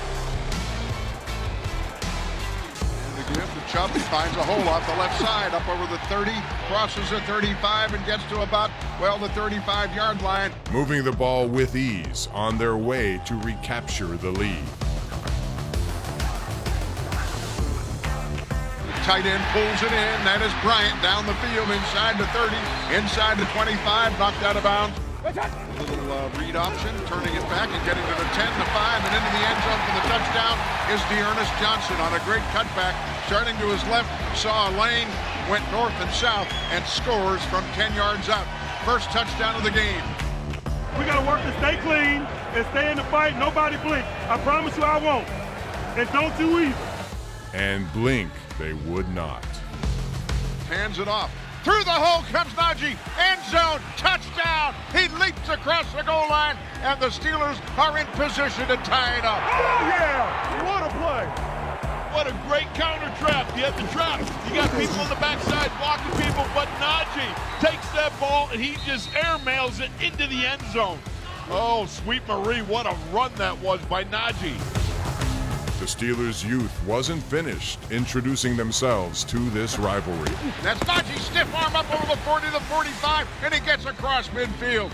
And the Browns are saying, who is this dynamo? Lean on him! Let's go! Claypool with a quick out to the right, then he fights people off. And he's down inside the 5, and a first and goal at the 2-yard line. Come on, Chase! There you go, Chase! There you go! Oh, you got fighting going on here, Billy. Not duking, but professional football going on right now, man. Steelers have to go for it. 4th and goal at the 2. Here's the snap. He pumps. He fires for the end zone, and it's juggled in the back of the end zone. Touchdown, Pittsburgh! Pat Fryermuth, the Penn State rookie, pulled it in on a combat catch. You gotta be kidding me. Oh, was that a sweet play? He had the catch, he had the feet. That's all you need. The rookies made their presence felt, but it was a familiar face that would break the back of his former team. Fakes. Dumps it off over the middle. The pass complete to Landry. First down at the Pittsburgh 20. The ball came out, and the Steelers say they have it. The ball came out. Was it Schobert that stripped the ball? Oh, my goodness. Schobert, the former Brown, broke it up. And who else but T.J. Watt has the football in his hands. It's been 3 years since Jarvis Landry last lost a fumble. Joe Show. Oh, where'd he go? Where'd he go? Where'd he work? Where'd he work? Oh, yeah. Real bloody, too. Yeah. Look at him, T-ball bloody. Ben gets the snap. Fakes. Over the middle. Here's Deontay Johnson up the field. 45-50, 45-40. Tackled near the 20-yard line. That was absolutely the nail in the coffin. certainly lost to the Raiders and lost to the Bengals, and people are ready to bury this club. Being able to finish a game off like this, I can tell you, it's a great time. The Steelers upset the Browns in Cleveland 15-10 and go to 4-3. Wow, what a tremendous game. Sir, Steeler Nation. What's up? What's up? Steeler Nation. And great stuff by Steelers TV and a great game by the Steelers against the Browns. And you can check out more stories like this on all Steelers media platforms. Right now here at Norwin, Mount Lebanon up 21 over Central, 28-7. That'll do it for our First National Bank halftime show. I'm Rich Walsh. Stay right there. Coming up next, Bob and Chris have the first half highlights and second half kickoff, and I'll see you after the game.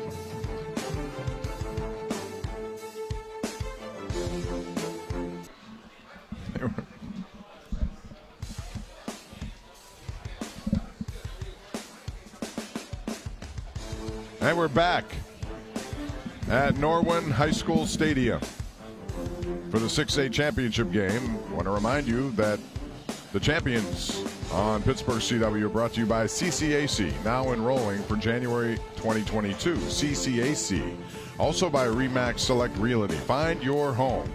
And powered by Dunkin', the official coffee and donuts of the WPIAL. The WPIAL runs on Dunkin'. All right, so if you just tuned in, what you see is a score that didn't start this way. It was 7-0 Central Catholic. They got the opening kickoff. They won the toss. They took it, and they went right down the field. A nice kickoff return by Pitts. That's up. Gannon Carruthers on a touchdown. But after that, Chris, man, it's been all Mount Lebanon in every facet. We're going to take a look at some of the highlights. This is the start we're talking about with Carruthers. Yeah, Carruthers just a quick zone read, gets in the end zone there on the first drive.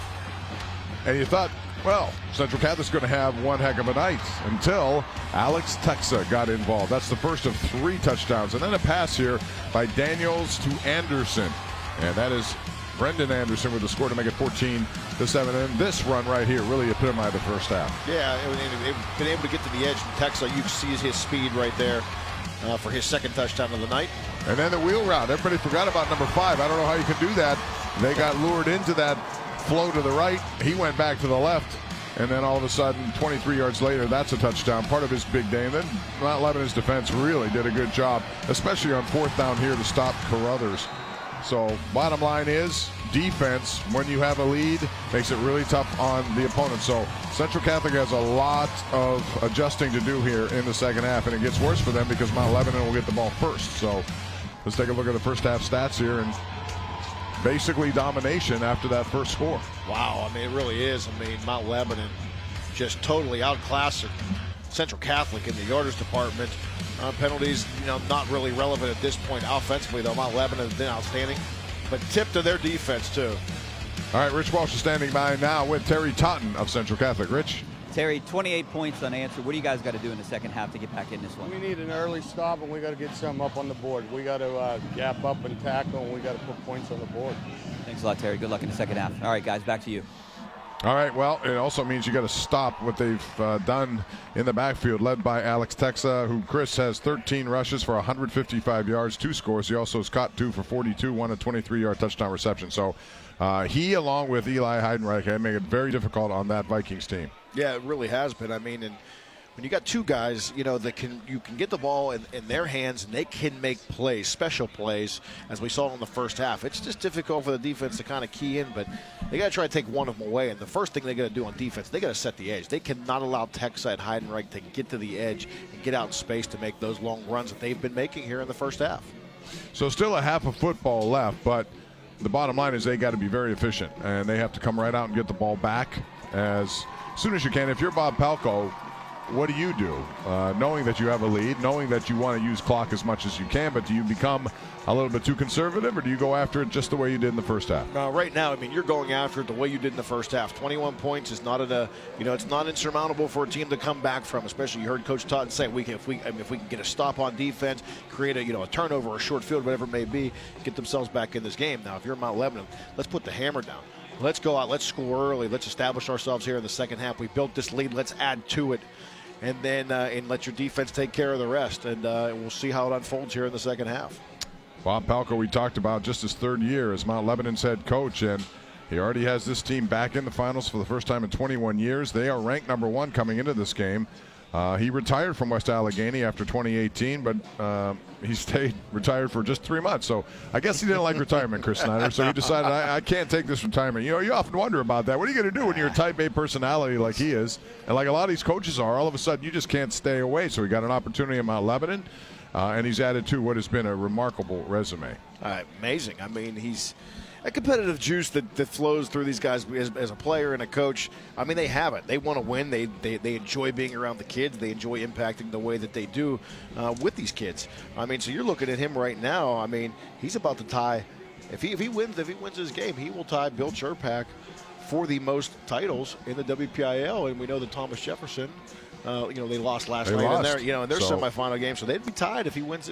Pulls this one out here tonight. Yeah. So each with 9, and he would have 8 in one, and then 1 at another program. That's hard to do. Not many coaches have been able to do that, but you see it right now. So Palco would move up with Bill Churpak, whose team lost last night, but what a resume he has as well.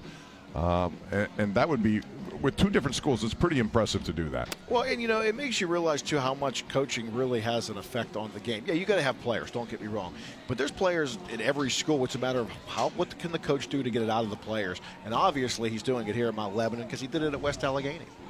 No question about that. Overall, 22-8 at Mount Lebanon in those 3 years. And the first year was a tough one. Had to get a lot of guys to, commit to the program, to commit to what he was trying to do. And then essentially you're recruiting your own student body, people that and try to come out and play football. We think you got talent. And he's done that. If you noticed on that graphic we saw, we said 5 others tied with 6 apiece, and one of those is Terry Totten. Yeah, so if he should come back and win, he would move into that top 3, tied for 3rd at 7. And don't think he can't do it because he's been in deficits before and he's been able to come back. But it's going to take a Herculean effort at this point. Yeah, it starts with this opening possession. They have to get a quick 3 and out, and they got to find a way to put points on the board. They got to get back to what they did on that opening drive. They had it going, and then it kind of went away there in after that first drive. But that's also a credit to the Mount Lebanon defense. They've played tough at the line of scrimmage. They've been getting in the backfield. They've been disruptive, and they've been making plays. So there's a combination of a lot of things that have to happen. But we'll see how it unfolds here pretty shortly. You mentioned their defense. Jack Smith, number 7, has been very active for them. Charlie Pellegrino has done that. Daniel King is a senior member of the Mount Lebanon defense, and he has a family tradition because both his father and his uncle have won WPIAL championships at Mount Lebanon. So he'd like to join the family tree there in terms of winning a championship, and he's 1/2 away from doing that. Yeah. So we'll see what happens here. But Bob Palco feels pretty good about his team, but he knows there's still a lot of work yet to be done. No question about it. It starts here pretty shortly. But, yeah, keep that same intensity. These guys are locked in. You can see Coach Palco right there. He's locked in. Still got a half of football to go, and he knows it's not over. And it's about keeping his guys focused, He got the buy-in initially from his players for the last 3 years, and now this is all the culmination of all that hard work and everything they've put forth. And now it's about finishing. You got 24 minutes to finish the job.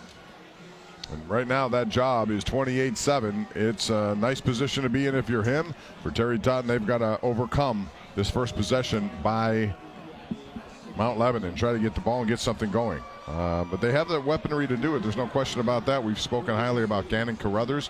Antonio Pitts is a guy who can make things happen, and Peyton Wayner is getting better each and every year he goes through that. So we'll start the second half with Heidenreich and Texa. Who else back deep to receive this? And if you're Mount Lebanon, or if you're Central, you may not want to kick it in their direction either. Yeah, that's the first thing I'm looking at. I'm staring down there going, geez, I got to kick it to one of these 2 guys. Let's keep it away from them. Matt Shear, just a little squibbler, and it does go to one of the up men who takes a knee at the 25-yard line. And so that's where Mount Lebanon will get the ball to start here in the third quarter after really dominating that first half. Right after the first possession, it was all Mount Lebanon in every way. It was, and it'll be interesting to see, what this defense, what adjustments were made for this defense for Central Catholic to try to create some stops. What did their defensive staff come up with? And we'll see here in a little bit. But they've got to find a way to set the edge defense. They cannot allow these guys to get to the edge. And that's been the big problem right now. When they do get to the edge, they get some big runs. And Texa was the man who got most of them to the outside. He is the ball carrier right now. And right off the bat, a nice stop behind the line of scrimmage. That's going to be a loss of 1 yard. Yeah, that's Heinisch right there. Does a good job. He gets penetration into the backfield, disengages, and makes the tackle right down the line of scrimmage. Donovan Heinisch, brother at Notre Dame, he's headed there too. The big guy, when he falls on you, you know it at 6'2", 275. And so that's a nice play to start. If you're looking for just something momentum-wise, you'd like to get a 3-and-out here quickly if you are Central Catholic. Joey Daniels at quarterback again. He hands off to Texa again, who gets to the outside, now cuts back inside. Head down, driving and getting close to first down yardage, and with the second effort, he might have gotten there. That's Anthony Specker, who came up late in that play, but what a really good run once again by Alex Texa. And he just put his head down and got some extra yards when none appeared to be available. Yeah. But we have a flag. You know, I've been saying set the edge, and I'd tell you the one thing that you don't account for is how fast these guys can get to the edge. Texa and Hyden Right. Personal foul on the defense. 15 yards, first down. And it's on Anthony Specker. Let's take a look at this, number 16. They got him wrapped up right there. Like he's trying to rip the ball out. Yeah. And I think he just got a little too aggressive with that. Although I don't know if I'd call that in that situation, given. I do not like that call. I can just tell you that right there. Like it either. I mean, he's trying to take the ball. TJ Watt for the Steelers got hit with a fine because he's trying to punch the ball, but that's a routine thing that he does. So he's trying to get a ball loose. I understand that. Yeah. This time nothing there for Texas. You lose another yard with a late hit, and they're going to throw a flag on that one as well. And that looks like it's going to be called against the defense, obviously. And T.J. Younger, or J.D. Younger, was the guy over there who committed that foul. At least that's what it looked like up here. Personal foul on the defense. 15 yards, first down. That's back-to-back 30 yards of real estate they've just given up. Yeah, Rodison Waddell does a good job. Hey, listen, you got the guy locked up. You're running him right down the line of scrimmage. You run him out of bounds. You got to be aware of where you're at on the field. You get 3-4 yards outside. You cannot take that extra shove out of bounds. So now here you go, 3 30-yard penalties. Yeah, the first one I didn't like. That one was unnecessary. As once again they deploy Heidenreich and Texa in the backfield. And Mount Lebanon looking for somewhat of an early third quarter dagger here if they can get one. Heidenreich turns it. Gets across the 30 to the 28-yard line. Liam Kiernan was there along with Waddell. He runs the Wildcat when he's in there too. Good job. They run a little zone read right there. Heidenreich keeps it and just feels his way to the right side of the field there for a solid pickup. And right now, if you're Central Catholic, you got to get composed. You got to get your composure back. You got to focus in on the job at hand and fill your assignments. Almost got the jump right there. And right now you can tell Central's anxious. Somebody wants to make a play. When you do that, you get a little bit too exuberant, and maybe that explains the last two penalties as well. But they're critical ones when you have a team, and the series started a good way for Central Catholic. Now it's Daniels looking into the end zone, has a man back there, and it is going to be a touchdown. A flag flies. Eli Heidenreich. He was on the receiving end of a pass in the first half, and that's a touchdown right off the bat. A big drive, 28 yards on the score. They were going to call pass interference against the defense, it looked like. But Heidenreich is going to score here, and boy, what a nice throw again by Joey Daniels. We don't talk enough about his throwing, but he's very accurate, 64% completion rate on the season. Beautiful throw, and anytime you got a guy like Heidenreich on the outside who you trust to make the play, that penalty is going to be declined. His 15th touchdown reception on the year. Tremendous job. One-on-one on the outside, you like your chances with Heidenreich, and he goes up and makes a play for his quarterback. So he has 37 catches on the season now. 15 have gone for touchdowns, and he's close to 900 yards in addition to what he does on the ground. So, again, these two guys back-to-back, and that kick is not good. I don't know if somebody got a hand on it or not. But it's one silver lining, I suppose, of an otherwise dull game so far for Central Catholic. And here's that throw again, right on the money. Yeah, it was right on the money. Daniels does a good job of just throwing it to letting his player make a play on the ball. Sometimes, when you get one-on-one coverage out there, some guys can't keep the ball in bounds. They overthrow the guy, but here you give your guy the chance to make the play, and he does that for them. And Heidenreich, what a weapon he is. Texa, what a weapon he is. Daniels, 1,300 yards, 19 touchdowns. He's adding to that total here tonight. Only 6 interceptions. playing a really good football game, really balanced attack for these guys. Yeah, you know, they have a lot of seniors on this Mount Lebanon team, and Central, on the other hand, has a lot of underclassmen, and maybe that's a part of this as well. 5 plays, 75 yards, 156, didn't take long, but again, 30 yards of that at penalties, 28-yard hookup there from Daniels to Heidenreich, and those penalties are killers. And again, I don't know that the first one needed to be called, but you can't afford to take them, especially when you're down this big. Yeah, you cannot assist the team, you know, with 30 yards in penalties that, you know, is having their way with you offensively. You needed to come out and get a stop. You needed to be disciplined. You needed to do the things the right way to get the ball back for your offense. And then you give them you give them free 30 yards, and a team like this is going to make you pay. And, you know, right now, Central Catholic, we'll see what they have left in the tank. We'll see what they have left. Well, they have to leave it all on the field here. There's no doubt at this point. And by the way, we talked a lot about those two guys in the backfield. What about Joey Daniels? 11 for 13 on this game, 139 yards and 3 touchdowns. So he's a little bit under the radar, but boy, he's come up with some big plays. Really under the radar when you start to talk about those statistics, as he said. But play design has been great. They've executed perfectly, and he's thrown the ball accurately all night. Yeah, and last week I don't think he played in the second half. Had a little bit of an injury situation, but he's come back beautifully here tonight. If you are Mount Lebanon, he's been on point with his passes. 11 of 13, 139. So now it's up to Terry Todd and his offense to get to work here, and they got a big assignment against this Mount Lebanon defense. We haven't talked enough about them, but they were really good, especially 3rd and short, 4th and short. They had opportunities to get off the field, and they did. They did. They had a couple big plays by their defense. Like as you said, to get off the field, they've been just stout all night. They've kind of held Carruthers in check for the majority of the game so far there, especially in that first half. All right, so it's Peyton Wayner being pursued, and he's going to be caught from behind, and that's going to be a big loss right there. Tommy Boner, and he was there to make that play, and I don't know how many yards that is, but it's a big negative play on their first possession in the second half. We'll call it 12. And that's what you call discipline right there. You know your assignment for Boehner right there. He's the outside linebacker. He keeps outside leverage. He does not allow the quarterback to get outside him, and he makes the tackle for loss. And you see that this season, Tommy Boehner's been very active when it comes for TFLs, tackle for losses, and sacks. Another guy, and now it's difficult because if you're Central, you're deep in your own territory. You got to try something, and Mount Lebanon knows it. So they may be, going after things here. Yeah, smelling blood in the water right now. Wayner on the slant pattern, well covered. That was intended for Peter Gonzalez. Goes incomplete. Sets up 3rd down. Yeah, you're packed up, man. And now you got to taking chances. You got to hit a quick slant right there. Unable to connect with Peter Gonzalez on the outside. Peter Gonzalez is a big target too on the outside at 6'2". Haven't had the connection that they would like tonight. Now you're really up against. You're deep in your own territory and a long 3rd down. Wayner fires and has his man. That's a good catch by the slot man, Brandon Jackson, and he gets first down yardage and a big play for a team that needed one right there. And we got... That's going to bring up a 4th down. 4th down, actually short. Yeah, I thought he was... My bad. Short. I saw a stick in the far part of the screen, and I thought it was the first down stick. So it is short.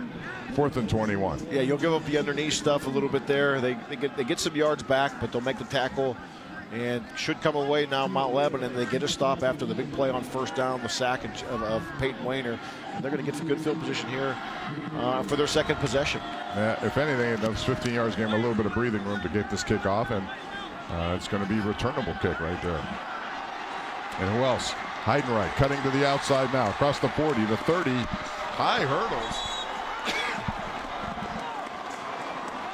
Boy, I tell you something, that guy, that entire backfield on a 33-yard return, those two guys are dynamic. We're going to take a break. Mount Lebanon has the ball again after stopping Central Catholic. We'll come back with more. 34-7, Lebo has the lead.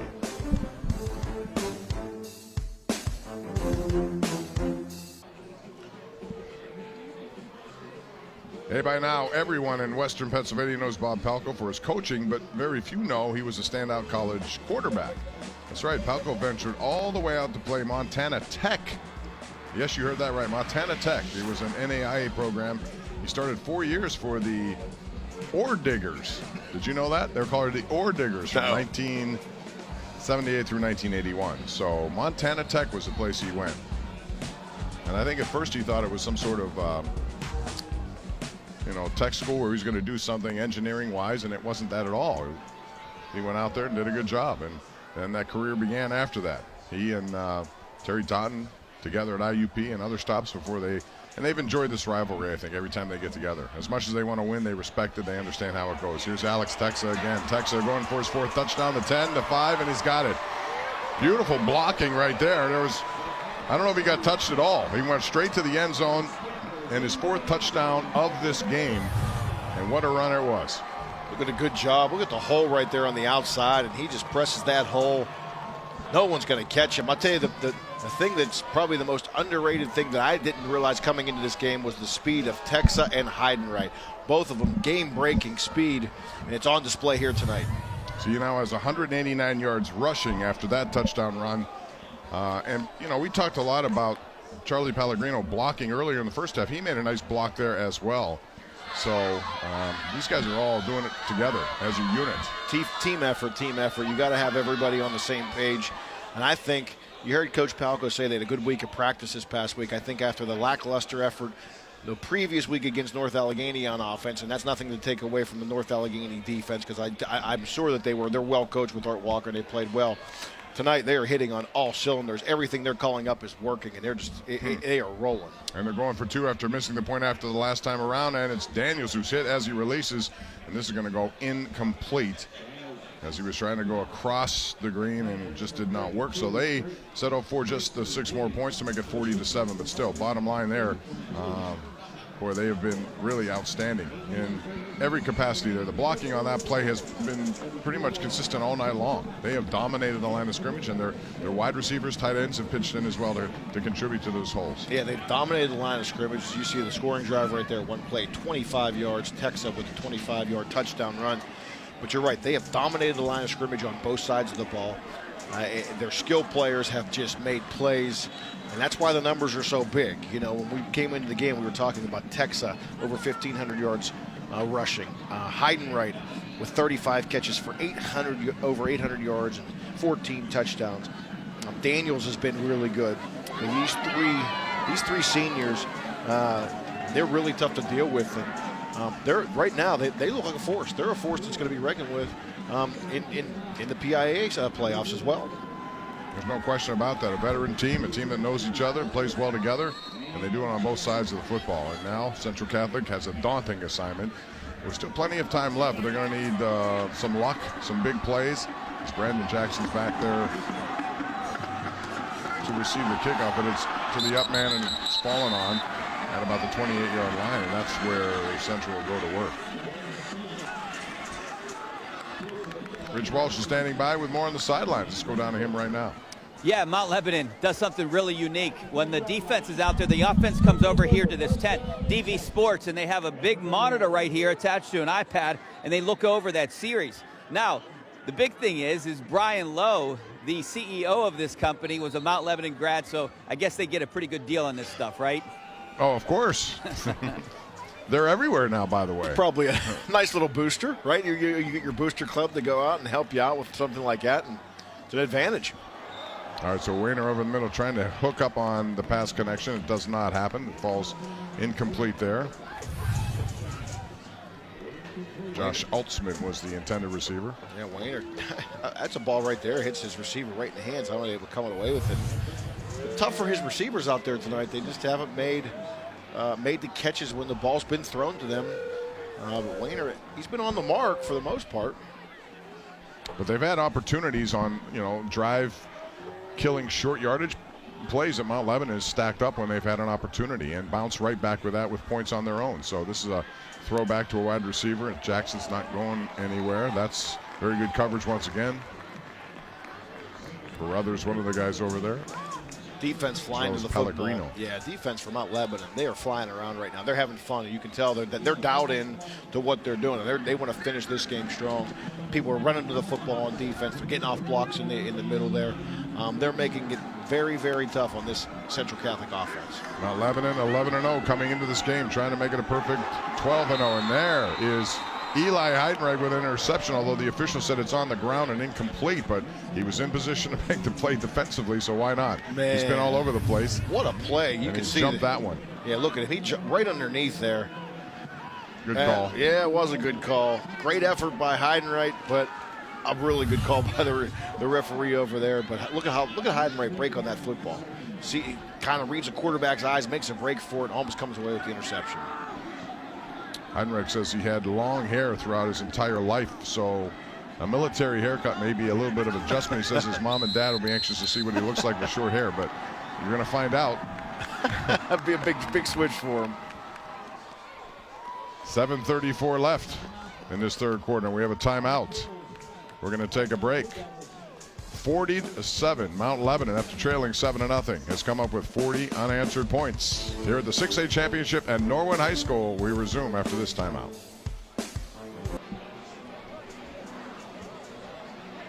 All right, we're back with the 6A Championship game here, third quarter, 7:34 remaining.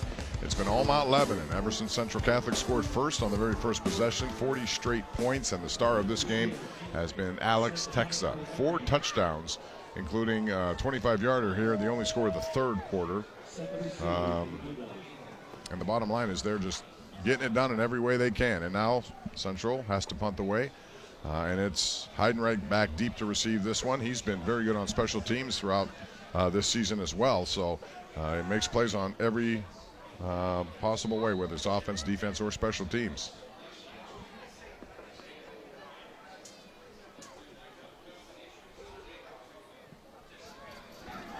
And he's going to call a fair catch on this one now as he backpedals to his own 33-yard line. And tonight, is just first of 4 WPIAL Championship broadcasts that we're bringing you here on Pittsburgh CW. We have 3 of them coming up next week, next Saturday. The 3A, the 4A, the 5As. Those are live from Heinz Field with the first kickoff starting at noon. Jared Martin will be there. Mike White, myself, Chris will be along later in the day for the 5A finals, and that should be a good game too. So check out next weekend. You're home for the championship high school football games right here on Pittsburgh CW. There's some good matchups there. There's no question. There are. I mean, that 4A matchup is really intriguing with Bell Vernon and Aliquippa. I think the 5A has a chance to be just an absolute slugfest with 2 teams that are big and just run the football and physical. Heidenreich again bounces to the outside now, makes a cut, makes another cut, trying to drag down. He can't, he has blockers. Eli Heidenreich is going to go the distance and add to what has been an unbelievable second half. 67 yards. He and Texa have been a 1- and 2-man show, and boy, what a great bit of running right there as the clock will continue to wind down as this deficit has grown to a big one. And take a look at the cutback running here, Chris. It's just fantastic. I mean, making guys miss in space is their specialty, and we've seen it all evening. If it's not Texa, Heidenreich has been doing it, and what a play right there. I mean, look at him. They look like they have him bottled up for the most part. A couple moves, makes a couple guys miss, and then he's off to the races, and he's got the speed to get there. Extra point is up. J.D. Younger had a hold of him, and he just ripped right away from him. And then he had blockers down the field, too. So he had everything going. Yeah. And it's 47-7. Take another look here, Chris Snyder. Yeah, no question. This is like single wing football right here. You get guys blocking on the edge, and then it becomes about a guy's can he make some guys miss? And you can see he run through a couple arm tackles like that, help set up some blocks, and then it just becomes a foot race. Both of these guys tonight, Heidenreich and Texa, have been outstanding with the football in their hands. 2 playmakers. You might not see a better 1-2 punch in the WPIAL than these 2 guys, and the show that they put on here tonight. Spectacular. Coming into this game, almost 2,600 of combined yards, 229 average in the game between both of them. And I'm watching him. He's going to Navy, and if you're Navy, I'm begging. Can you get your teammate to come with you? Can you please get these? I mean, unbelievable. Oh my. The rushing yards have just, again, when you had 67 yards to the one we just had there, his individual totals are way up there. But 404 so far to Central Catholic. I did not expect that coming into this game. I did not either. Even though the first time they played Mount Lebanon won fairly handily. Yeah, and that first game, I mean, kind of almost you almost kind of look at it, you go, well, there was a rain delay. They came back in the second. Oh man, look at this, and then they onside kick it. Oh my. And now an onside kick up 47-7, and they're going to call it as such. Wow. I mean, this happened so fast, the referees don't know. I don't think they know. I don't know. Did you expect anything like that? I would never expect anything like that at 47-7. Yeah, I don't know if they blew the whistle for the kickoff or not. Defense. Okay, Mint. That's going to be on illegal procedure on the kicking team. The kicking team. 5 yards, re-kick. So they're saying they were offsides? Well, I don't know that the officials were ready for that. I honestly don't think so, because we were watching and you can see they were on the clock there. So, yeah, the refs were not set. The one was running away from the ball, you saw there. And then they signaled it was Mount Lebanon ball, but then they obviously changed their mind. I don't know if it sounded like there was a whistle that was blown, though, whenever we just saw that initial clip. And you wonder if that whistle was blown, and it's a really smart play. But obviously the official we saw running out from there was not set. So. But let me ask you, if you're on the other side of the field and you see that call against you down 40, what do you think? Oh, man, that's a tough one to swallow if it does happen. I mean, those guys were roommates. Those guys were roommates. What's going to happen tonight when they call, or tomorrow? Maybe they're not going to talk to each other. Maybe they're not going to talk to each other after something like that. But, man, knowing both of them, I'm not quite sure either one of them would want to. Hey, listen, we play. Let's play the game, and they take their lumps as much as they've given them out, and listen. Both these guys have given out lumps, to a lot of teams out there. Well, already in this half, we've seen a couple of sloppy penalties on Central Catholic. One was called for roughing. Another one was unsportsmanlike conduct out of bounds. There were a lot of things here, and some of them I thought were now a little bit of reverse action, which is going to go nowhere. But there's a part of Central's got to be frustrated, and I think that frustration showed on that drive where they had back-to-back penalties for 30 yards. Yeah, that was that was pretty much it. Whenever that happened there, to start the third quarter, the thing you could not do is assist them offensively, because you just got kind of they were having their way with you in the first half. You come out and then you assist them with 30 free yards and penalties, frustration. You could call it maybe a lack of discipline, lack of focus. I think it's just more of a frustration, because they're not. Listen, they're usually on the other end of these things. They're the ones dishing out the punishment. I think the interesting thing though is after the first drive of the game, they've never found any offensive rhythm, and you got to credit Mount Lebanon, the defense, what they've done here this evening. J.D. Younger is in the backfield now for the first time that we've seen him, along with Gannon Carruthers for Central Catholic, as the Vikings trail here by 40. And that clock continues to wind down.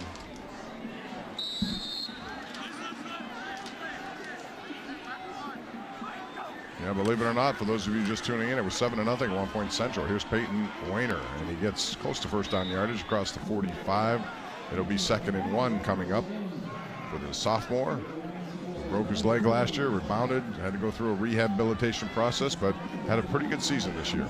Well, and you mentioned something earlier, when we were talking, this is a young Central Catholic football team. This is a lot of sophomores and juniors that are out here playing. Don't get me wrong, they have some seniors, but this is a predominantly younger group of guys. So for them to be as successful as they were with some young guys, only you know what's going to be coming back, and you know what you're going to be getting with these guys here in the future. And you look at their team, Peyton Weiner is a sophomore. They use Brandon Jackson quite a bit. He's a senior, but other than that, Peter Gonzalez is a sophomore. Vernon Settles, who is related to the great Charlie Batch, he's only a sophomore as well. Personal foul on the defense, 15 yards, first down. One senior on the offensive line. Yeah, they got 4 guys underclassmen up there, and that's going to bode well for them next year. So I would look early in the season next year and look at Central as a team that's going to be right there at the end again. Listen, they're always going to be. They got a great coaching staff. They're going to regroup after a game like this. Tonight you kind of ran into a buzzsaw. They kind of ran into a couple guys, and they were determined to win. And this started 3 years ago whenever Bob Palchko got to Mount Lebanon, and they were going to finish the job, and they're doing it here tonight. J.D. Younger has first down yardage there. And he gets to the outside before Matt Wirtz was there to knock him down, but that'll be, at least I thought it was a first down from here. Stopped on the play by number 4, Matthew Wirtz. Just a little bit short. They gave him no, first they down. gave it to him. Yeah, it was right at the line. Well, it's an important thing now if you're coaching on the other sideline where you're staring down this deficit, but down by 40 points. How do you guys respond? Do they quit or do they keep fighting? And it's a good teaching tool, certainly. And I'm sure Terry Totten is telling those guys that. So what are you going to do? You know? And we'll see. This is a drive. Right now, their best drive they've had in for the most part of this game, other than that first drive of the game. They haven't really moved the ball at all. And there's a nice defensive play there by Mount Lebanon. It's Louis Petrogallo who comes up and makes the play. We're into the running. The clock is running now. The clock can't stop. Because of the 35-point rule. And now it's about what's your competitive spirit. When you're down, you're staring down this deficit right now. What's your competitive spirit? How bad do you want to compete? All right, 2nd down and 11 now for Central Catholic, down by 40 as they send Carruthers in motion. Wayner goes to the end zone. He's going to overthrow Younger, his intended receiver, with Matt Wirtz in coverage. Yeah, quarterback and receiver not on the same page right there. That's kind of the way their offense has kind of been, especially in the passing game. Just haven't been able to really get in rhythm, get in sync here tonight. Peyton Wayner, thrown for 1,300 yards and 16 touchdowns, took care of the football, only 2 interceptions. But tonight with his 2 receivers, with Younger and Gonzalez and Jackson, it just hasn't come together for them. So Wayner on the day, 5 for 12. Not much yardage there. And again, he's a guy who, give him an opportunity, if he has some opportunities to throw the ball down the field, he's been successful all season long, but there have been none so far in this game. And it starts by shutting down Carruthers. Other than that first drive, we haven't seen much of Gannon Carruthers, and he has been their workhorse. He carries the ball more than anyone else, and it's just not been able to get done. I think a key stop in this game was the 4th down, where they stopped them in the backfield and had a loss of 2, and they moved right down the field after that, and Mount Lebanon scored. So essentially, it could have been a 2-possession change right there.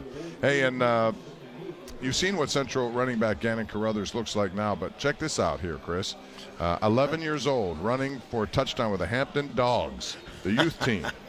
Carruthers Dogs team, they won the Super Bowl championship that year as they beat Mars at Pine Richland Stadium. So he's grown up quite a bit since then. Number 2 there, number 4 here, and number 1 in your heart if you're a Central Catholic fan. Good stuff. Greg McConnell finds his stuff out when he produces his stuff, and he has video of these guys at various ages. And there's a drop pass. Wirtz once again in coverage. He's been good over there on Brandon Jackson, the senior. Yeah, he arrived. Perfect timing. They got the slant route. Get a quick slant. You see the ball gets there. Defender gets right in rhythm with the ball and jars it loose. A good play defensively for Mount Lebanon. And, after that first drive, Mount Lebanon, they had settled in defensively, and they have really dominated.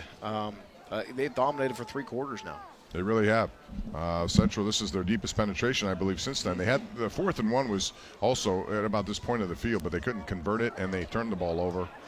And Mount Lebanon just immediately goes right down the field. And they have those home run hitters on their team. And anytime you have a guy like Texan Heidenreich, things are going to happen. Here's Wayner under pressure. He eludes it, rolls right, trying to get to the outside. Cannot get there as he knocks out of bounds.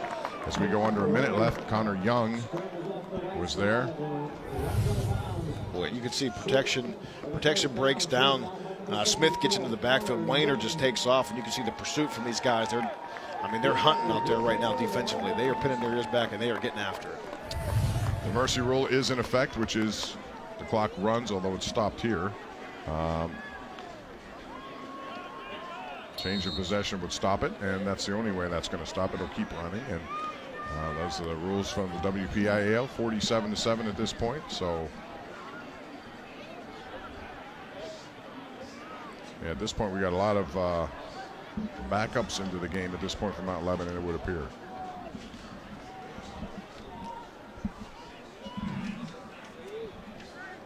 All right, Mount Lebanon up 40. And a handoff. Not much there for Louis Petrogallo as he gets his first carry of the night.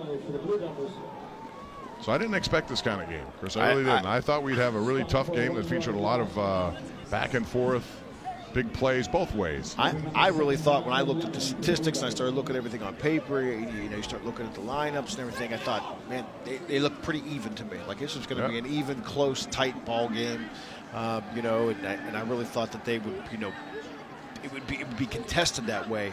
I did not see it happening. I did not see it unfolding like this, where just one team just after the, just kind of really imposed its will on the other one and just dominated. Dead ball, encroachment on the defense, 5 yards. All right.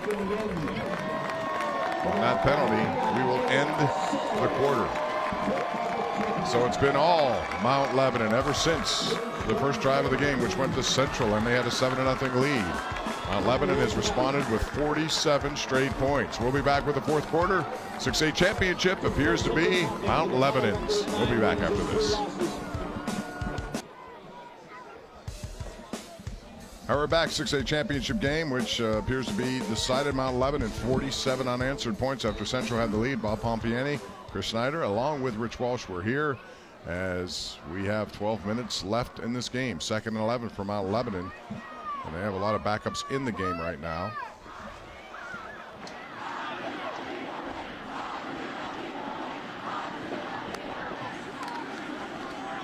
And it's a handoff once again. Petra Gallo doesn't have much there on the second carry of the night.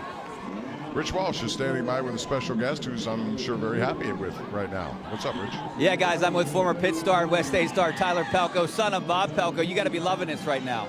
Yeah, it was fun. We came in from Kansas City just for a couple days early, so see Pops in the WPIAL Championship game. So got the whole family here. It's exciting for him and for the community. It's been 21 years since these guys have been in this game, so I'm happy for him, obviously, but the community's pretty happy, so it's exciting. You told me before the game that he was dialed in, and it looks like obviously they're dialed in right now. What he's been able to do there doesn't surprise you at all, right?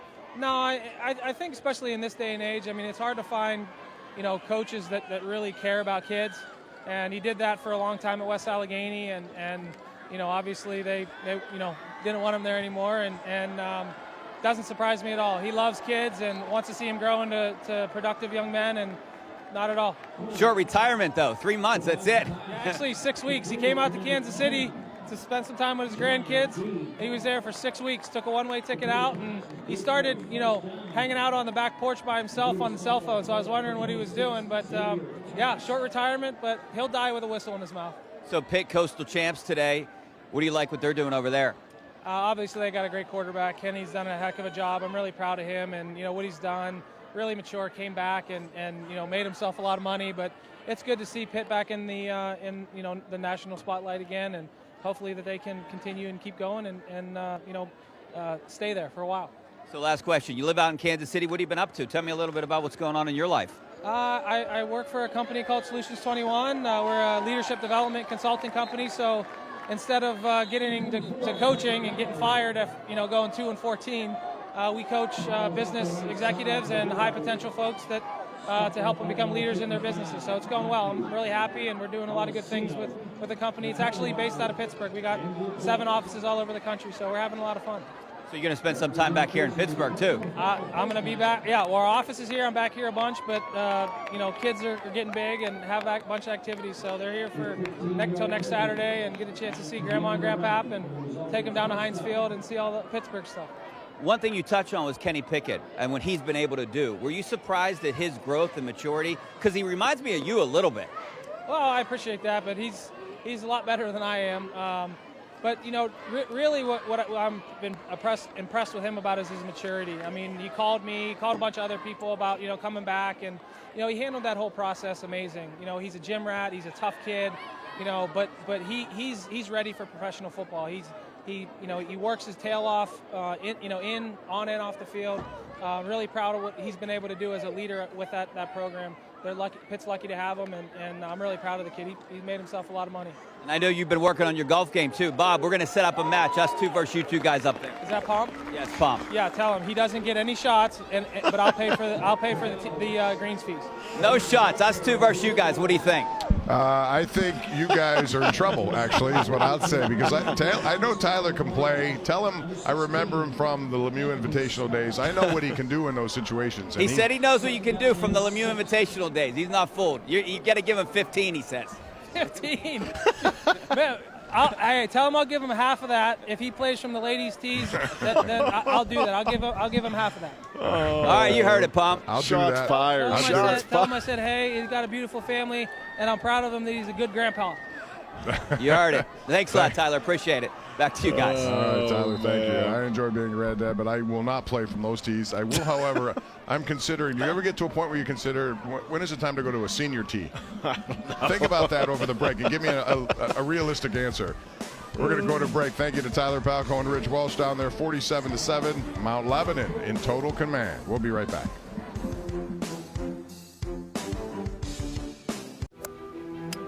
After hitting golf balls, probably 1,000 golf balls a day, your joints pay the price. When I felt my body starting to break down, I said to myself, oh boy, what is this?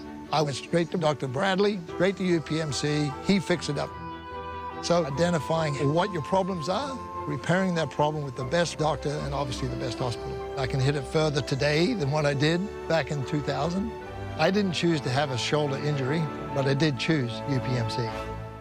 Design the door of your dreams at Energy Swing Windows and Doors. Choose everything from style, color, glass design, and hardware, and see what the door looks like on your home before you buy. We're the only showroom in Western PA where you can stop in and see every glass design offered by Provia. With hundreds of 5-star reviews, Energy Swing is dedicated to delivering a red carpet experience. Make a statement, make it your own, and get $500 off every door. Stop by our new showroom in Monroeville or visit EnergySwingWindows.com. Even in these uncertain times, CCAC is still the best place to begin your degree.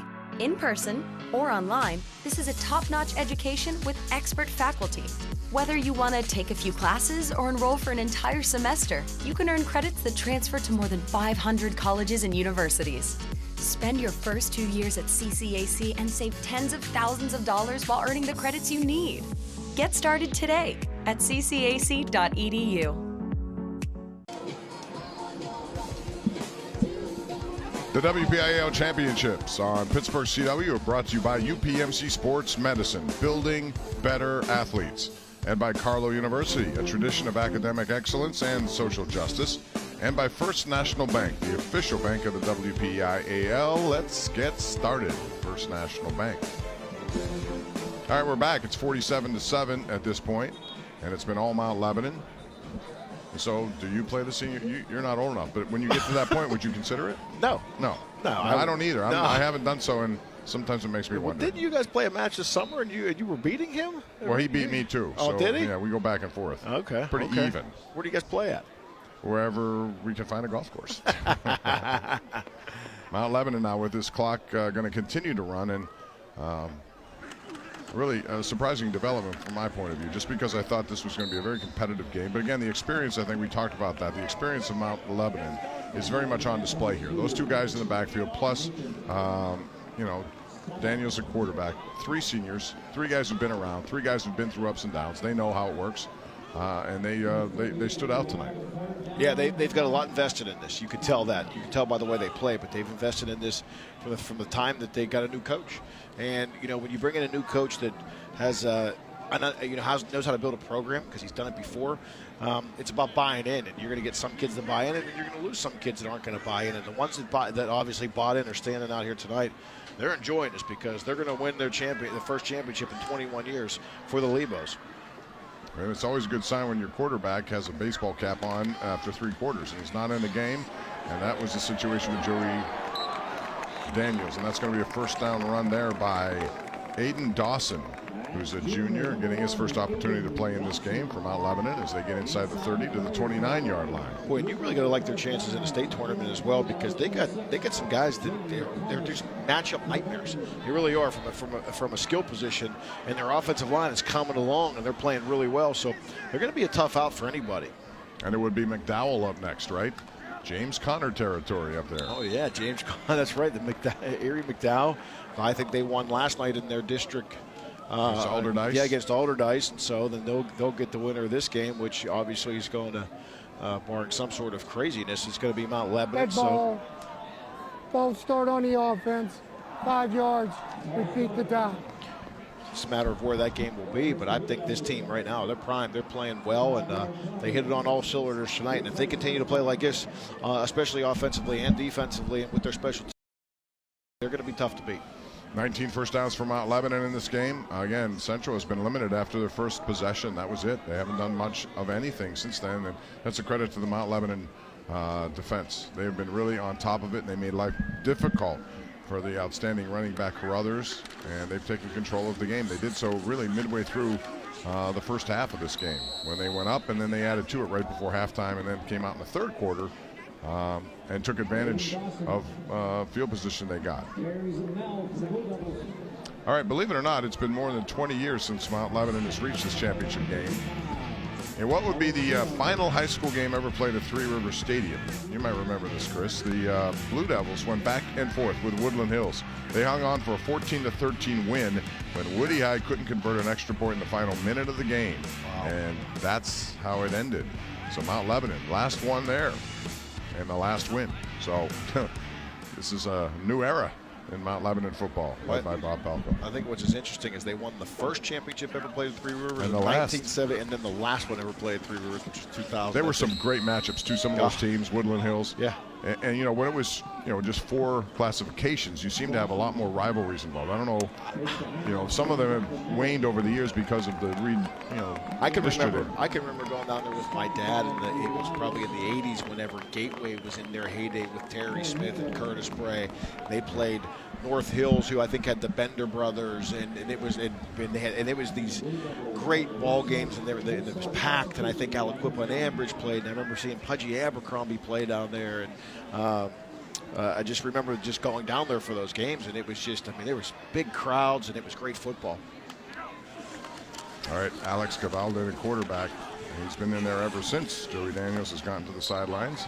Handoff up the middle as the clock continues to tick away. And what a good season, though, for Central Catholic. Like I said, last year they won the WPIAL championship, but they had immediately learned that there was a COVID, and it wasn't necessarily on their team, but it was in their school. And so that was back when they were just, that's it. You forfeited a game after that. So they got to the state championship round, and they couldn't play in it. Yeah, and, you know, last year, obviously, with the COVID thing, you know, it was a little different. It was much more unaware of what was going on. This year, it's obviously, you know, with vaccinations being around and everything like that, and with the protocols that are in place. But yeah, that would have been a tough one to swallow. You win the WPL championship, and then you self-report yourself to take you out of the state tournament. Yeah, that was their first playoff game in the state. It would have been, but it was canceled because of that, and they had to forfeit. We'll take a break here now. Change of possessions here going on. It's 47-7 inside of 5 minutes left on what will be a Mount Lebanon championship.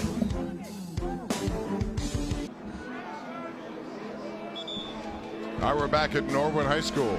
It'll be a coronation of a championship in about 4 minutes and 29 seconds from now, as Mount Lebanon trailed early 7-0, 47 unanswered. They've come all the way back, and that means Bob Palco will move into some very, very rarefied air, as he will be tied with Bill Chirpak for the most WPIAL championships, 8 at West Allegheny, 1 here at Mount Lebanon. And boy, that's an amazing accomplishment when you consider just all the good teams TJ has had too. I mean, those are really good programs over the years.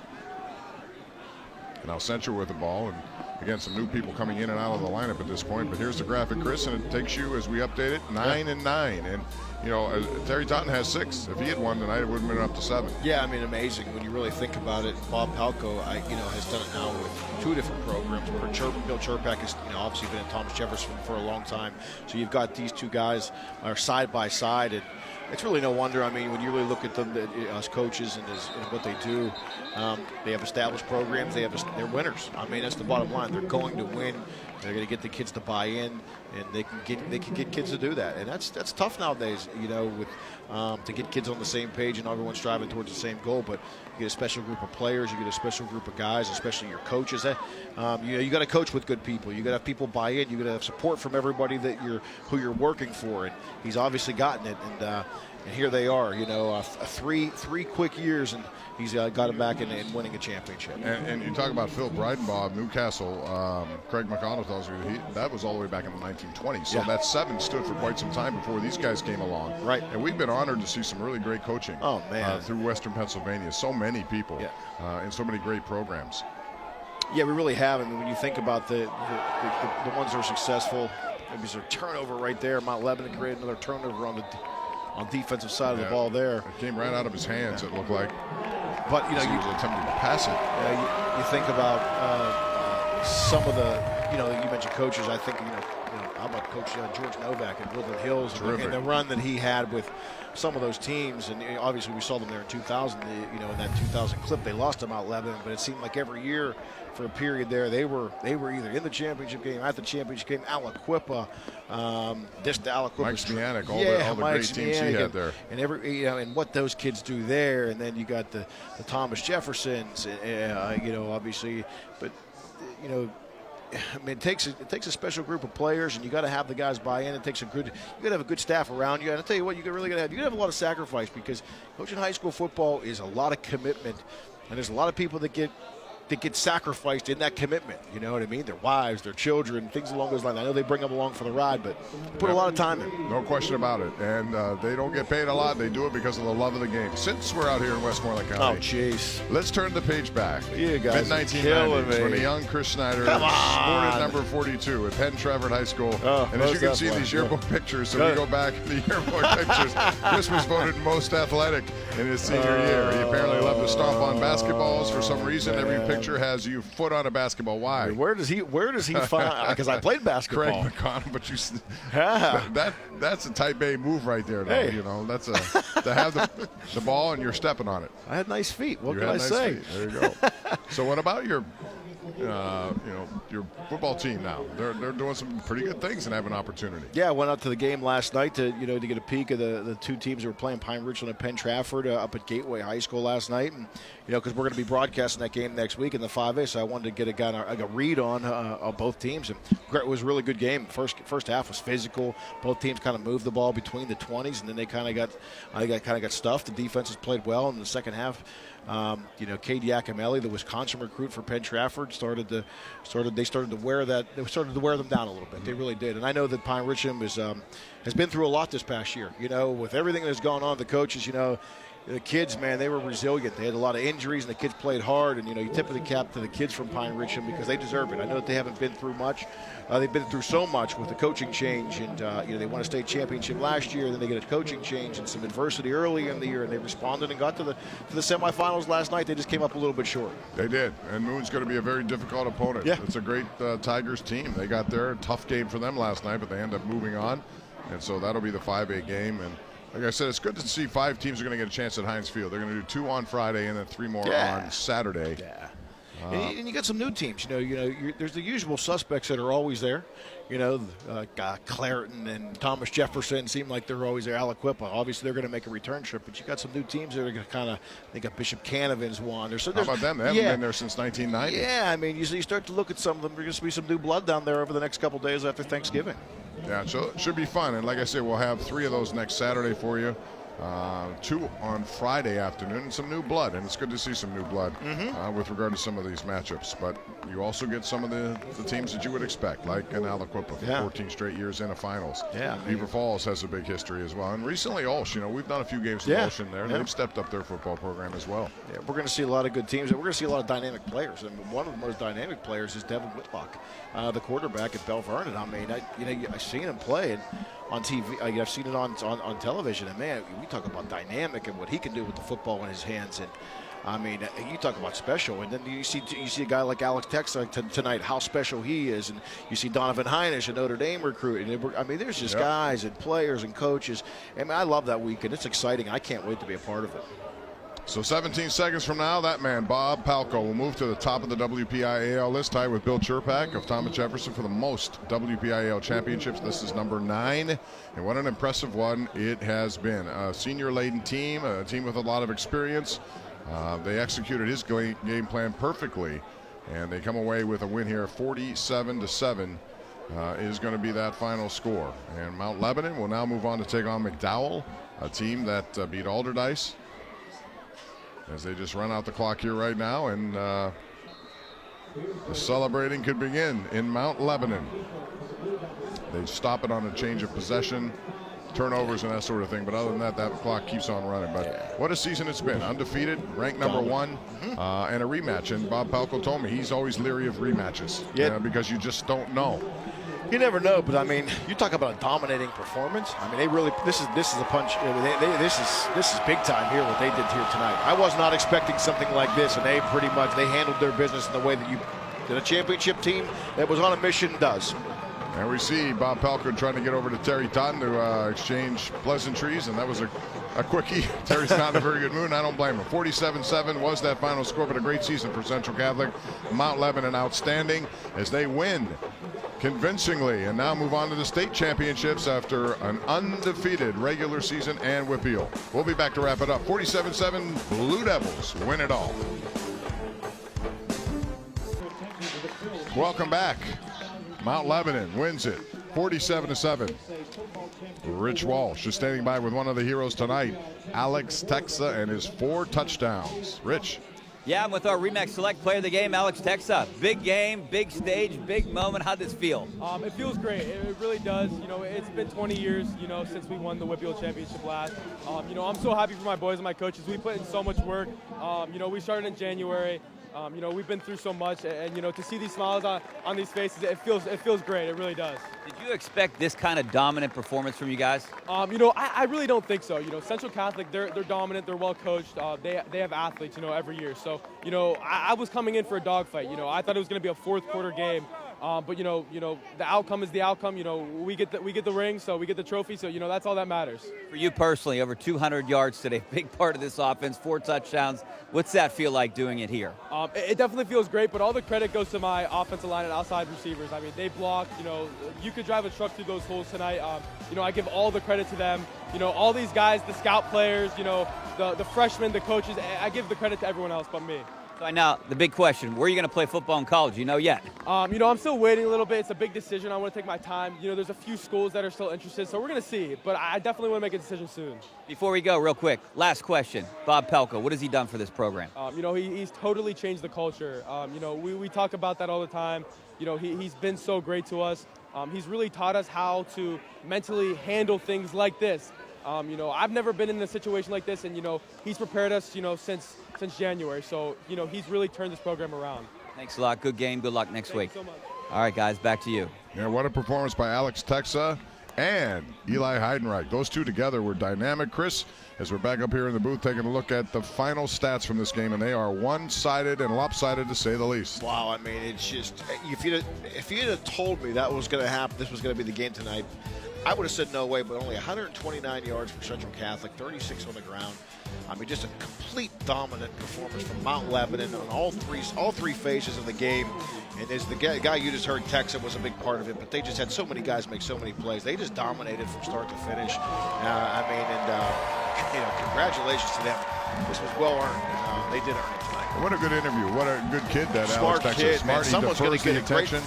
Absolutely. That kid is, I tell you what, if I'm a Division I coach, I'm looking for that guy right there can come play for me. And maybe you're right. Eli Heidenreich might say, hey, coach, I'm telling you. I got somebody who should come with me here. We have a tandem in high school. We can take it on into college at Navy. We'll see. But Mount Lebanon celebrating with their fans. They're here in large quantity, and why not? It's been a long time. Bob Pelko, congrats to him and Mount Lebanon High School for winning the championship of 6A impressively after trailing 7-0. It's 47-7 your final, and also congrats to Terry Totten and his team. It's a younger team. It's going to be back. They got a lot of underclassmen. Look out for them next year. Thanks for joining us here for the 6A championship game. For Rich Walsh, Chris Schneider, and all of us, I'm Bob Pompiani. Have a good night. We'll see you next Saturday from Heinz Field.